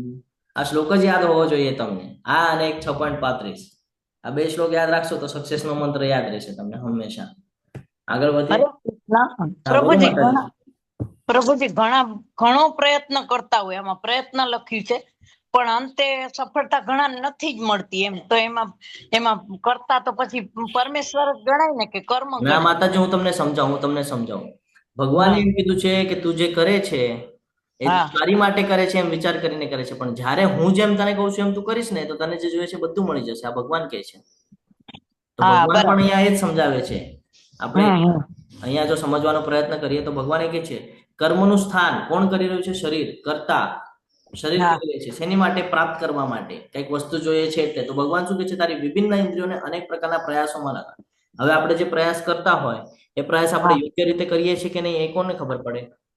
જે કરતા હોય એને જ ખબર હોય ને કે આમાં ક્યાંક ભૂલ થઈ રહી છે. એક એક્ઝામ્પલ સાથે હું તમને સમજાવું કે તમે જો પ્રયત્ન કરતા હો ભગવદ ગીતા સમજવાનો, પહેલી વાર તમે સમજો તો તમને ન સમજાય, બીજી વાર સમજો તો ન સમજાય, પછી તમે એમાં ચેન્જીસ કરો. શું ચેન્જીસ કરો? એક તો તમે ટીચર ચેન્જ કરી નાખો કે ભાઈ આ ટીચરની જગ્યાએ હું આ ટીચરનું ક્લાસ લઉં તો મને સમજાય. તો તમને ધીરે ધીરે થોડું સમજાય. પછી તમે ધીરે ધીરે શું કરો? જીતેન્દ્ર પ્રભુજી છે કે ધર્મેશ્વર કૃષ્ણ પ્રભુજી છે કે પાર પ્રભુજી છે કે દીપેશ્વરી માતાજી છે કે કીર્તિકુમાર બારિયા પ્રભુજી છે, તમે આ લોકોના ક્લાસમાં જાઓ. અલ્પા ગોર માતાજી છે, તમે આ લોકોના ક્લાસમાં જાઓ. એટલે શું થાય? હજી ડિટેલ્સમાં સમજાય. તો તમે શું કર્યો? તમારો માર્ગ જે છે એ માર્ગ એક જ રાખ્યો કે મને આ જ સમજવું છે મારે, પણ તમે એની પદ્ધત બદલી નાખી. પદ્ધતિ બદલાવી. પદ્ધત બદલી નાખી તમે, માર્ગ નથી બદલ્યો. માર્ગ બદલશો તો નુકસાન થઈ જશે. માર્ગ નથી બદલ્યો. માર્ગ એક જ છે, ભગવત પ્રાપ્તિ અને ભક્તિ. પણ તમે પદ્ધત ચેન્જ કરી નાખી કે મને આનંદ સાગર પ્રભુજીનું નથી સમજાતું તો હું બીજા ક્લાસમાં ગયો અથવા બીજા ક્લાસમાં ગઈ. હવે ત્યાંથી મને પૂરું જ્ઞાન પ્રાપ્ત થયું છે. તો તમે પદ્ધતિ બદલી તો તમને લાભ. એ અહીંયા ભગવાન સમજાય છે કે અનેક પ્રકારના પ્રયાસો અનેક પ્રકારે હોય. કોઈ ક્લાસ હમ. કરીને પ્રયાસ કરતું હોય, કોઈ વાંચીને પ્રયાસ કરતું હોય, કોઈ ટેમ્પલમાં જઈને પ્રયાસ કરે, કોઈ ભક્તની સાથે રહીને પ્રયાસ કરે. બરાબર. તો તમે એ પ્રયાસો ઉપર ડિપેન્ડ કરે છે કે તમે કેવી રીતે સફળ થશો. તો એના કેના પ્રકારે માર્ગ એક જ રાખવાનો છે કે એન્જિનિયર થવું છે તો એન્જિનિયર, ડોક્ટર થવું છે તો ડોક્ટર, પછી એના માર્ગ અલગ અલગ છે. બરાબર. તો એવી રીતે, તો આ એવી રીતે સમજાવવાનું છે. ક્લિયર છે માતાજી? હા બરાબર છે કે બીકોમ હોય તો બીએસસી તરફ નહીં જવાનું, પણ એની અંદર જ ટીચરો ચેન્જ કરે, પ્રોફેસરો ચેન્જ કરી, ટ્યુશન રાખી, ગમે તે કરીને પ્રયત્ન કરવાનો એમ. બરાબર. હા, એટલે ટીચરો એટલે મેં તો તમને આ ઉદાહરણ આપ્યું કે તમને જો આનંદ સાગર પ્રભુજી ન એટલે સમજાય એમ એટલા માટે કે ઉદાહરણ હા, આપ્યું કે લાઈવ ઉદાહરણ છે કે તમે તો હા, બીજા ટીચર, તો તમારું ધ્યેય એક જ છે કે તમારે હા, ભગવદ ગીતા સમજવી છે, આ તમારું ધ્યેય છે. હવે તમારી બરાબર. વિડીયો તમે લગાડો છો પણ એમાં તમને સફળતા નથી મળતી, તો અનેક પ્રકારના પ્રયાસો, તો પ્રયાસો શું કરી શકો કે ભાઈ હું ટીચર ચેન્જ કરી શકું, અથવા તો હું ટેમ્પલમાં જઈને કોઈ પાસેથી જ્ઞાન લઈ શકું, અથવા તો હું રીડિંગ કરી શકું. તો આ પ્રયાસો થયા અલગ અલગ હા, પ્રકાર. બરાબર. હવે જ્યારે તમે બરાબર. યોગ્ય પ્રકારે ઇન્દ્રિય પ્રયાસ કરશો દ્વારા ત્યારથી પ્રયાસો તો કરી. તમને સમજાવવાનું ચાલુ થશે. હા બરાબર. કોઈ અલગ ટીચર પાસે જશો ત્યાંથી સમજાશે. હા આવી રીતે છે. ક્લિયર છે? બરાબર. સમજાઈ ગયું, સમજાઈ ગયું, ઓકે ક્લિયર. ઓકે, તો આપણે આગળ વધીએ. મનુષ્ય પોતાના શરીર, વાણી તથા મનથી જે કઈ ઉચિત કે અનુચિત કર્મ કરે છે તે આ 5 કારણોના પરિણામે થાય છે. જે કાંઈ પણ એની સાથે ઘટના થાય છે, હવે આ બહુ સમજવા જેવી છે આ બધી બાબતો. ભલે આપણને ટાઈમ લાગે, આપણે આરામથી 4 દિવસ લગાડશું આપણે 18મો અધ્યાય પૂરો કરવા, કાંઈ વાંધો નથી, પણ આ બધું સમજવું બહુ જરૂરી છે. ભગવાન અહીંયા કહે છે કે મનુષ્ય પોતાના શરીર, વાણી અને મનથી, આ 3 મહત્વના પાર્ટ છે. શરીર, વાણી અને મન, એનાથી જે કંઈ પણ ઉચિત કે અનુચિત કર્મ કરે છે, એટલે સારા કે નરસા કાર્ય કરે છે, તે આ 5 કારણોના પરિણામે થાય છે. આ 5 કારણો એની માટે મૂળભૂત છે. હવે તમે તમારું શરીર શેની માટે લગાડો છો? ભક્તિમાં લગાડો છો કે આ શક્તિ પ્રતિ તમે ઇન્દ્રિય તૃપ્તિમાં લગાડો છો? તમારી વાણી ભગવાનની ભક્તિ કરે છે કે આ ભૌતિક જગતનું બધું સંસાધનોની પાછળ વ્યસ્ત છે? અને તમારું મન ભગવાનના ભક્તિમાં છે કે તમે સંસાધનોની પાછળ છે? એના ઉપર તમારી સાથે શું થશે એ નિશ્ચિત થાય છે. જેમ તમે પ્રભુજી, રાખો મન છો. એટલે બુદ્ધિ, મન એટલે બુદ્ધિ. હા, તો મન એટલે બુદ્ધિને સંકળાયેલી જ છે ને. જો હું તમને જ કહું, મન, બુદ્ધિ અને ઇન્દ્રિય, હા આ બધી સાંકળીઓ હા છે. હા હું જો ઇન્દ્રિયથી કાંઈ જોઈ જાઉં તો તરત મારા મનને પ્રેરિત કરું કે ભાઈ મને હા જોઈએ છે. તો પછી મન શું કરે? બુદ્ધિને પ્રેરિત કરે કે ભાઈ જોઈએ જ છે, જોઈએ જ છે, જોઈએ જ છે.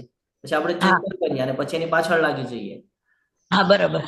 તો એટલા માટે આ જ મહત્વના 5 કારણો છે કે શરીર, વાણી અને મન, આનાથી આપણે જે કાંઈ પણ કરીએ છીએ એના પર આપણું બધું ડિપેન્ડ કરે છે. એટલે ભગવાને આપણને ડાયરેક્ટલી એમ સૂચવી દીધું છે કે તું જ તારા કર્તાનો ઓલો છે, તારી સાથે જે થઈ રહ્યું છે એની પાછળનું રીઝન પણ તું જ છે. એટલે આપણે જે ભગવાનને દોષ દેતા હોય કે મારી સાથે જ આમ કેમ, તો એની માટે આ શ્લોક છે કે તારી સાથે જ આમ કેમ, તો આ આમ છે એટલે તારી સાથે એમ. તું આ બદલી નાખ તો તારી સાથે એવું કોઈ દિવસે થશે નહીં. એટલા માટે બરાબર. મને જે ગમે છે, એટલા માટે મને 18મો અધ્યાય બહુ ગમે છે કે તમારા બધા પ્રશ્નના જવાબ તમને 18મા અધ્યાયમાં ડિટેલ્સમાં મળી જાય છે. કે મારી સાથે જ આમ કેમ, તો ભગવાન અહીંયા કહે છે કે તારી સાથે એમ એટલા માટે કારણ કે તું પોતાના શરીર, વાણી અને મનથી જે કાંઈ પણ ઉચિત કે અનુચિત કર્મ કરે છે એની પાછળ આ 5 કારણો છે જેના દ્વારા બધું થાય છે. અને 5મું તમે કહેશો ભગવાન કીધું તમે કે ભાઈ દૈવી, તો બરાબર છે, તમે ઈચ્છા કરશો તો ભગવાન તો એ પૂરી જ કરવાના છે. તમે ભગવાનને ઈચ્છા કરી કે ભાઈ મારે ભોગ ભોગવવા જવું છે, તો મોકલાવ્યું ભગવાને તમને, આંશિક છૂટ આપી છે ભગવાન. તો ભગવાન શું કામ ના પાડે? ભગવાન કે લે ને. આપણે આપણા નાના બાળકો જયારે જીદ કરે છે કે ભાઈ મને આ જોઈએ જ છે, જોઈએ જ છે, તો આપણે નથી અપાવતા? અપાવી દઈએ છીએ. આપણને ખબર છે કે એની માટે કામ નથી. રમકડું અપાવશું, થોડા દિવસમાં તોડી નાખવાનો છે, ટેમ્પરરી સુખ છે એને, પણ આપણે આપીએ જ છીએ ને એને કે ભાઈ હા આ રમકડું જોઈએ ને તને, આ લે ભાઈ લે, થોડા સમય માટે તું ખુશ તો થઈશ. તો આપણે આપીએ છીએ ને, તો સેમ જ લાગુ થાય છે કે આપણે પણ ઈચ્છા વ્યક્ત કરીશ તો ભગવાન કહે છે તથાસ્તુ, જા વાંધો નહીં. હવે આપણે નથી એને એક્સેપ્ટ કરી શકતા કારણ કે આપણે અજ્ઞાનતાથી ઢકાયેલા છે. આપણે આગળ જ્ઞાન છે પણ આપણે અજ્ઞાનતાથી ઢકાયેલા છે, એટલે આપણને આ બધું સમજાતું નથી. તો ભગવાન કહે છે મનુષ્ય પોતાના શરીર, વાણી તથા મનથી જે કંઈ પણ ઉચિત કે અનુચિત કર્મ કરે છે તે આ 5 કારણોના પરિણામે થાય છે. હરે કૃષ્ણ. પ્રભુજી, એટલે એમ કહેવાય ને કે મનુષ્ય જે કઈ એમ બોલે છે કે મારી સાથે જ આમ કેમ થાય છે, તો એનું કારણ તો આપણે પોતે કરતા જ પહેલા કરતા કર્મ કરે છે એ જ હોય ને. એમ આપણે કરતા માતાજી પાછલા જન્મમાં કર્મ કરેલા છે એટલે પોતે કરતા. શું કરેલું છે આપણે જ કરેલું છે, ભગવાને તો કઈ કરેલું નથી. એમાં આપણને જ આંશિક છૂટ આપી હતી ને, તો આપણે જ ઇન્દ્રિય તૃપ્તિના ભોગ ભોગવવાના પ્રયત્નો કર્યા ને, તો એનું ફળ તો આપણને મળશે. બાકી જો આપણે ભગવાન ફળ પ્રત્યે જો તો કર્મ ભગવાન કરેલું આપે છે ને, ફળ તો ભગવાન આપે છે ને, કર્મણીય વાધિકાર અસ્તિ. ફળ ભગવાન અવશ્ય આપે છે, પણ ભગવાન કહે છે ને કે તે તારી ઈચ્છા વ્યક્ત કરી, તું ઇન્દ્રિય તૃપ્તિ માટે પ્રયત્ન કરતો હતો, એટલે તને હા, એનું ફળ બરાબર. તો મળશે જ. કારણ કે તે તારી માટે કરેલું છે, રજોગુણ તમોગુણમાં કરેલું છે. તે સત્વગુણમાં કર્યું હોત તો તને એનો લાભ થાત. હવે તે હરે નુકસાન કૃષ્ણ પ્રભુજી, હા જે બોલો. આપણે ગયા જન્મના કર્મ ભોગવતા હોઈએ છીએ કે આ જન્મના કે એના પહેલાના 5-10 વર્ષના? બધા જ જ્યાં સુધી તમારા કર્મ બધા પૂરા થતા નથી ને ત્યાં સુધી ભોગવવા જ પડે છે. પછી એ પાછલા જન્મના હોય, આ જન્મના હોય કે કઈ ને આપણે પાછલી પેઢીઓના હોય, એ બધા ભોગવવા તો પડે જ છે. અહીંયાથી કોઈ બચવાનું નથી. કર્મથી તો કોઈ બચી નથી શકતું. ભગવાન એ જ કહે છે કર્મ કર્યા વગર તો મનુષ્ય જીવન જીવી જ નથી શકવાનું, અને કર્મ તો કરવું જ પડશે. કર્મનો ત્યાગ કરી જ નથી શકતો કોઈ મનુષ્ય. તમે એમ કહો કે હું કાંઈ જ કામ નહીં કરું, હું સૂઈને રહીશ, તો સૂવું એ પણ એક કર્મ છે. હું કાંઈ જ નહીં કરું, હું એ ખાલી કઈ આરામ રીતે કરીશ. કર્મ થયું? હા, સુવું એક કર્મ છે, ઈ કઈ રીતે કર્મ થયું? સુતા સુતા તો કઈ કર્મ નો થાય, કઈ વિચાર નો આવે, મગજ બંધ થઈ ગયો હોય. આવે ને. તમે સુતા હોય ત્યારે અવસ્થા આપણે જોઈ છે, 4 અવસ્થાની વાત કરી છે આપણે: જાગૃત અવસ્થા, સુષુપ્ત અવસ્થા, સ્વપ્ન અવસ્થા કરેલી છે. તમે જયારે પ્રભુજી ઊંઘો છો શ્વાસ ત્યારે તમે લઈએ એ પણ સ્વપ્નમાં જાઓ કર્મ છો જ ને, છે ને. સ્વપ્નમાં તમે બધું ફરીને નથી આવતા કોક વાર? અધૂરી ઈચ્છાઓ પૂરી સ્વપ્નમાં થાય છે ને આપણી. તેમ ઈ કહીને અને તો પ્રભુજી માતાજી આપણા હાથમાં નથી ને કે સપનામાં શું આવે શું નહીં. એમ નહીં, પ્રભુજી શ્વાસ લઈએ એ પણ એક કર્મ જ છે ને, કે એમાં કેટલાય બેક્ટેરિયા આપણે મારી નાખીએ છીએ આપણા શ્વાસમાં લઈને, એ કર્મ જ છે. કર્મ જ છે. હા. હરી બોલ. બોલો ઈલા માતાજી, બોલો. હરે કૃષ્ણ. હરે કૃષ્ણ પ્રભુજી. પ્રભુજી સ્વપ્ન હોય એ પણ ઓલમોસ્ટ આપણા હાથમાં જ હોય છે, કે આપણે આખો દિવસ જે પણ કંઈ કરીએ છીએ ને એ જ ઓલમોસ્ટ સ્વપ્ન આવતા હોય છે. તો જો ડિવોશનલ એક્ટિવિટી હશે તો ડેફિનેટલી ભગવાનના સપના આવશે. હરી તો બોલ. ઘણી વખત ના માતાજી, ઘણી વખત આપણે પોતે વિચાર્યું હોય નહીં ને એવું, કેટલા વર્ષો જૂનું કઈ કામ ઓળખતા ઘણા વર્ષો પહેલા કે પૂર્વ જન્મમાં કોકાય સંબંધ આપણે આમ વાતચીત થઈ હોય તો એ ઘણી વાર બધું સપનામાં આવે, આપણા પિતૃઓ સપનામાં આવે અને કઈક કહેતા.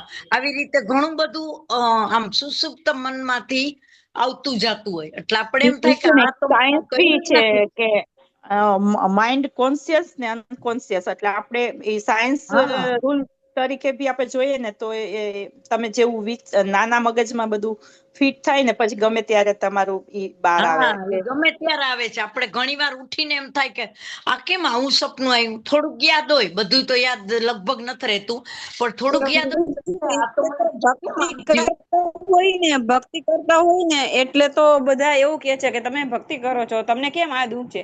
પણ ઈ તો આપણા જે કર્મ છે ને ઈ સામે આવે છે આપણા, ને ભક્તિ કરતા કરતા સામે આવે છે આપણા. અને જેમ આપણે વધારે ભક્તિ કરીએ એમ વધારે આપણા કર્મ સામે આવે. હે ને પ્રભુજી? યસ માતાજી, કર્મથી કોઈ બચી નથી શક્યું. બધાને કર્મ કરવું જ પડે છે. તો ભગવાન એ જ કહે છે કે તમે અહીંયા આવ્યા છો, તમારે કર્મ તો કરવાનું છે, તમે એનાથી બચવાના તો નથી. તમે કર્મ એવું કરો પ્રભુજી જેનાથી તમારું સમજાવે છે પતન ન ત્યાં થાય. એ પ્રભુજી જ સમજાવે છે, બરાબર છે. તો અહીંયા એ જ કે છે. હું આટલું એક લઈ લઉં, પછી આપણે કન્ક્લુડ જ કરશું. જોઈએ તો ત્યારે આપણે ક્વેશ્ચન આન્સર લઈએ. તો અહીંયા યોગ્ય અને પ્રભુજી ખોટા કર્મો બંનેના કાર્યનો આધાર એક જ છે. શું છે? પ્રભુજી આપણે હા બોલો દૂષિત માતાજી. આપણે જે અંદર આપણે જે કલ્મશો કેટલાય વર્ષોથી આ ભર્યા છે ને પ્રભુજી, એ આપણે આ ભગવાનની એટલી કૃપા કહેવાય કે એને આપણે આ જપ માળાનો ને આધાર આપ્યો છે કે એના હિસાબે ઈ બહાર આવી જાય છે. નહીં તો ઈ હજી એમને ઈ સર્જિત કર્મમાં જમા પડ્યા રહીએ તો ઈ ક્યાં ને ક્યાં નડવાના છે. તો આ કૃપા કહેવાય કે આ જન્મમાં આપણને ઈ સામે બહાર આવી જાય છે. મતલબ હરી બોલ. એટલે તમને હવે ઉદ્દેશ સમજાવવા માંડ્યો છે ભગવદ ગીતા જીવનમાં શું કામ જરૂરી છે. હરી બોલ. ખૂબ સરસ માતાજી. તો અહીંયા યોગ્ય અને ખોટા કર્મ બંનેના કાર્યના આધાર દેહ, મન અને વાણી દ્વારા થાય છે. આત્મા એટલે કર્તા, પછી પ્રયાસ અથવા પ્રયત્નો, કર્મના સાધનો એટલે ઇન્દ્રિયો જેના દ્વારા તમે કરો છો, કર્મનું સ્થળ તો કે આ દેહ, આ શરીરને ભોગવવું પડે છે ને, તો કે આ દેહ, અને પાછું છે પરમાત્મા. આપણા બધા કર્મો તેની ઈચ્છા મંજૂરી પર આધારિત છે. આપણે ઈચ્છા વ્યક્ત કરીએ છીએ અને ભગવાન મંજૂરી આપે છે. આપણે એવી ઈચ્છા વ્યક્ત કરી કે ભાઈ મને ભૌતિક જગતમાં જવું છે, તો ભૌતિક જગતમાં જવાની આપણને પરમિશન આપી, ને આપણે અહીંયા આવીને હવે એમાં ફસાઈ ગયા છે દલદલમાં. અને આપણને એમ થાય છે કે આ દલદલ જ સરસ છે ભાઈ, મને કઈ ભગવાન પ્રત્યે હવે કઈ આસક્તિ છે નહીં, અને હવે મને અહીંયા જ રહેવું છે, એવું આપણી ઈચ્છાઓ રાખીએ છીએ, જેનાથી આપણું પતન નિશ્ચિત થાય છે. તો શાસ્ત્રીય સિદ્ધાંતો વિરુદ્ધ કરવામાં આવેલ જેટલા પણ કાર્ય છે એ હંમેશા આપણને કહીએ ને કે અધર્મ તરફ લઈ જાય છે. એ આપણને ભૌતિક જગતમાં બાંધી દે છે. જ્યારે કે ધાર્મિક કાર્ય જે છે, જે નિર્ધારિત શાસ્ત્રોક્ત પદ્ધતિથી આપણને કહેવામાં આવે છે, દિશાઓની દ્રષ્ટિએ જે કાર્ય કરીએ છીએ, જે શાસ્ત્રો પ્રમાણે આપણે ફોલો કરીએ છીએ, એ કાર્ય બધા બહુ મહત્વના છે. તો આપણે અહીંયા જોઈએ તો સ્ટોપ કરીએ 15મા શ્લોક સુધી. 16મા શ્લોકથી એક નવો પોઈન્ટ ચાલુ થાય છે કે મૂર્ખ કોણ છે. હવે આપણે આવતીકાલે સમજવાનો પ્રયત્ન કરશું. તમને બધાને વિનંતી કરીશ, રિક્વેસ્ટ કરીશ કે 4 દિવસ લાગે તો પણ તમે બધા ક્યાંય જતા નહીં, પણ 18મો અધ્યાય બહુ ઇમ્પોર્ટન્ટ છે જીવનની અંદર. તો આપણે આવી રીતે સ્લોલી લઈશું. બહુ મોટો અધ્યાય છે, 78 શ્લોક છે. તો જેમ આપણું સેશન ચાલશે એ પ્રમાણે આપણે લેવાનો પ્રયત્ન કરશું. હું પ્રયત્ન કરીશ કે 3 દિવસમાં પૂરું થાય, પણ જો આવી રીતે વિસ્તૃત ચર્ચા આપણે કરતા હશું તો થોડો સમય વધારે લાગી શકે છે. તમે બધા મારી સાથે બની રહેજો. તમે બધાએ ખૂબ શાંતિથી મને સાંભળ્યું એટલે તમારા બધાનો ખૂબ ખૂબ આભાર વ્યક્ત કરું છું. આ સાથે આપણે અહીંયા વિરામ લઈએ છીએ. વાંછા કલ્પતરુભ્યશ્ચ કૃપા સિંધુભ્ય એવ ચ પતિતાનામ પાવનેભ્યો વૈષ્ણવેભ્યો નમો નમઃ. અનંત કોટી વૈષ્ણવ વૃંદ કી જય, ભગવદ ગીતા કી જય, શ્રીલ પ્રભુપાદ કી જય, સદગુરુદેવ કી જય. હરે કૃષ્ણ કૃષ્ણ કૃષ્ણ હરે હરે, હરે રામ રામ રામ હરે હરે. હરે કૃષ્ણ. સર્વને દંડવત પ્રણામ. કોઈ જતા નહીં. પ્રભુજી કૃષ્ણ કોઈ જતા નહીં. આપણે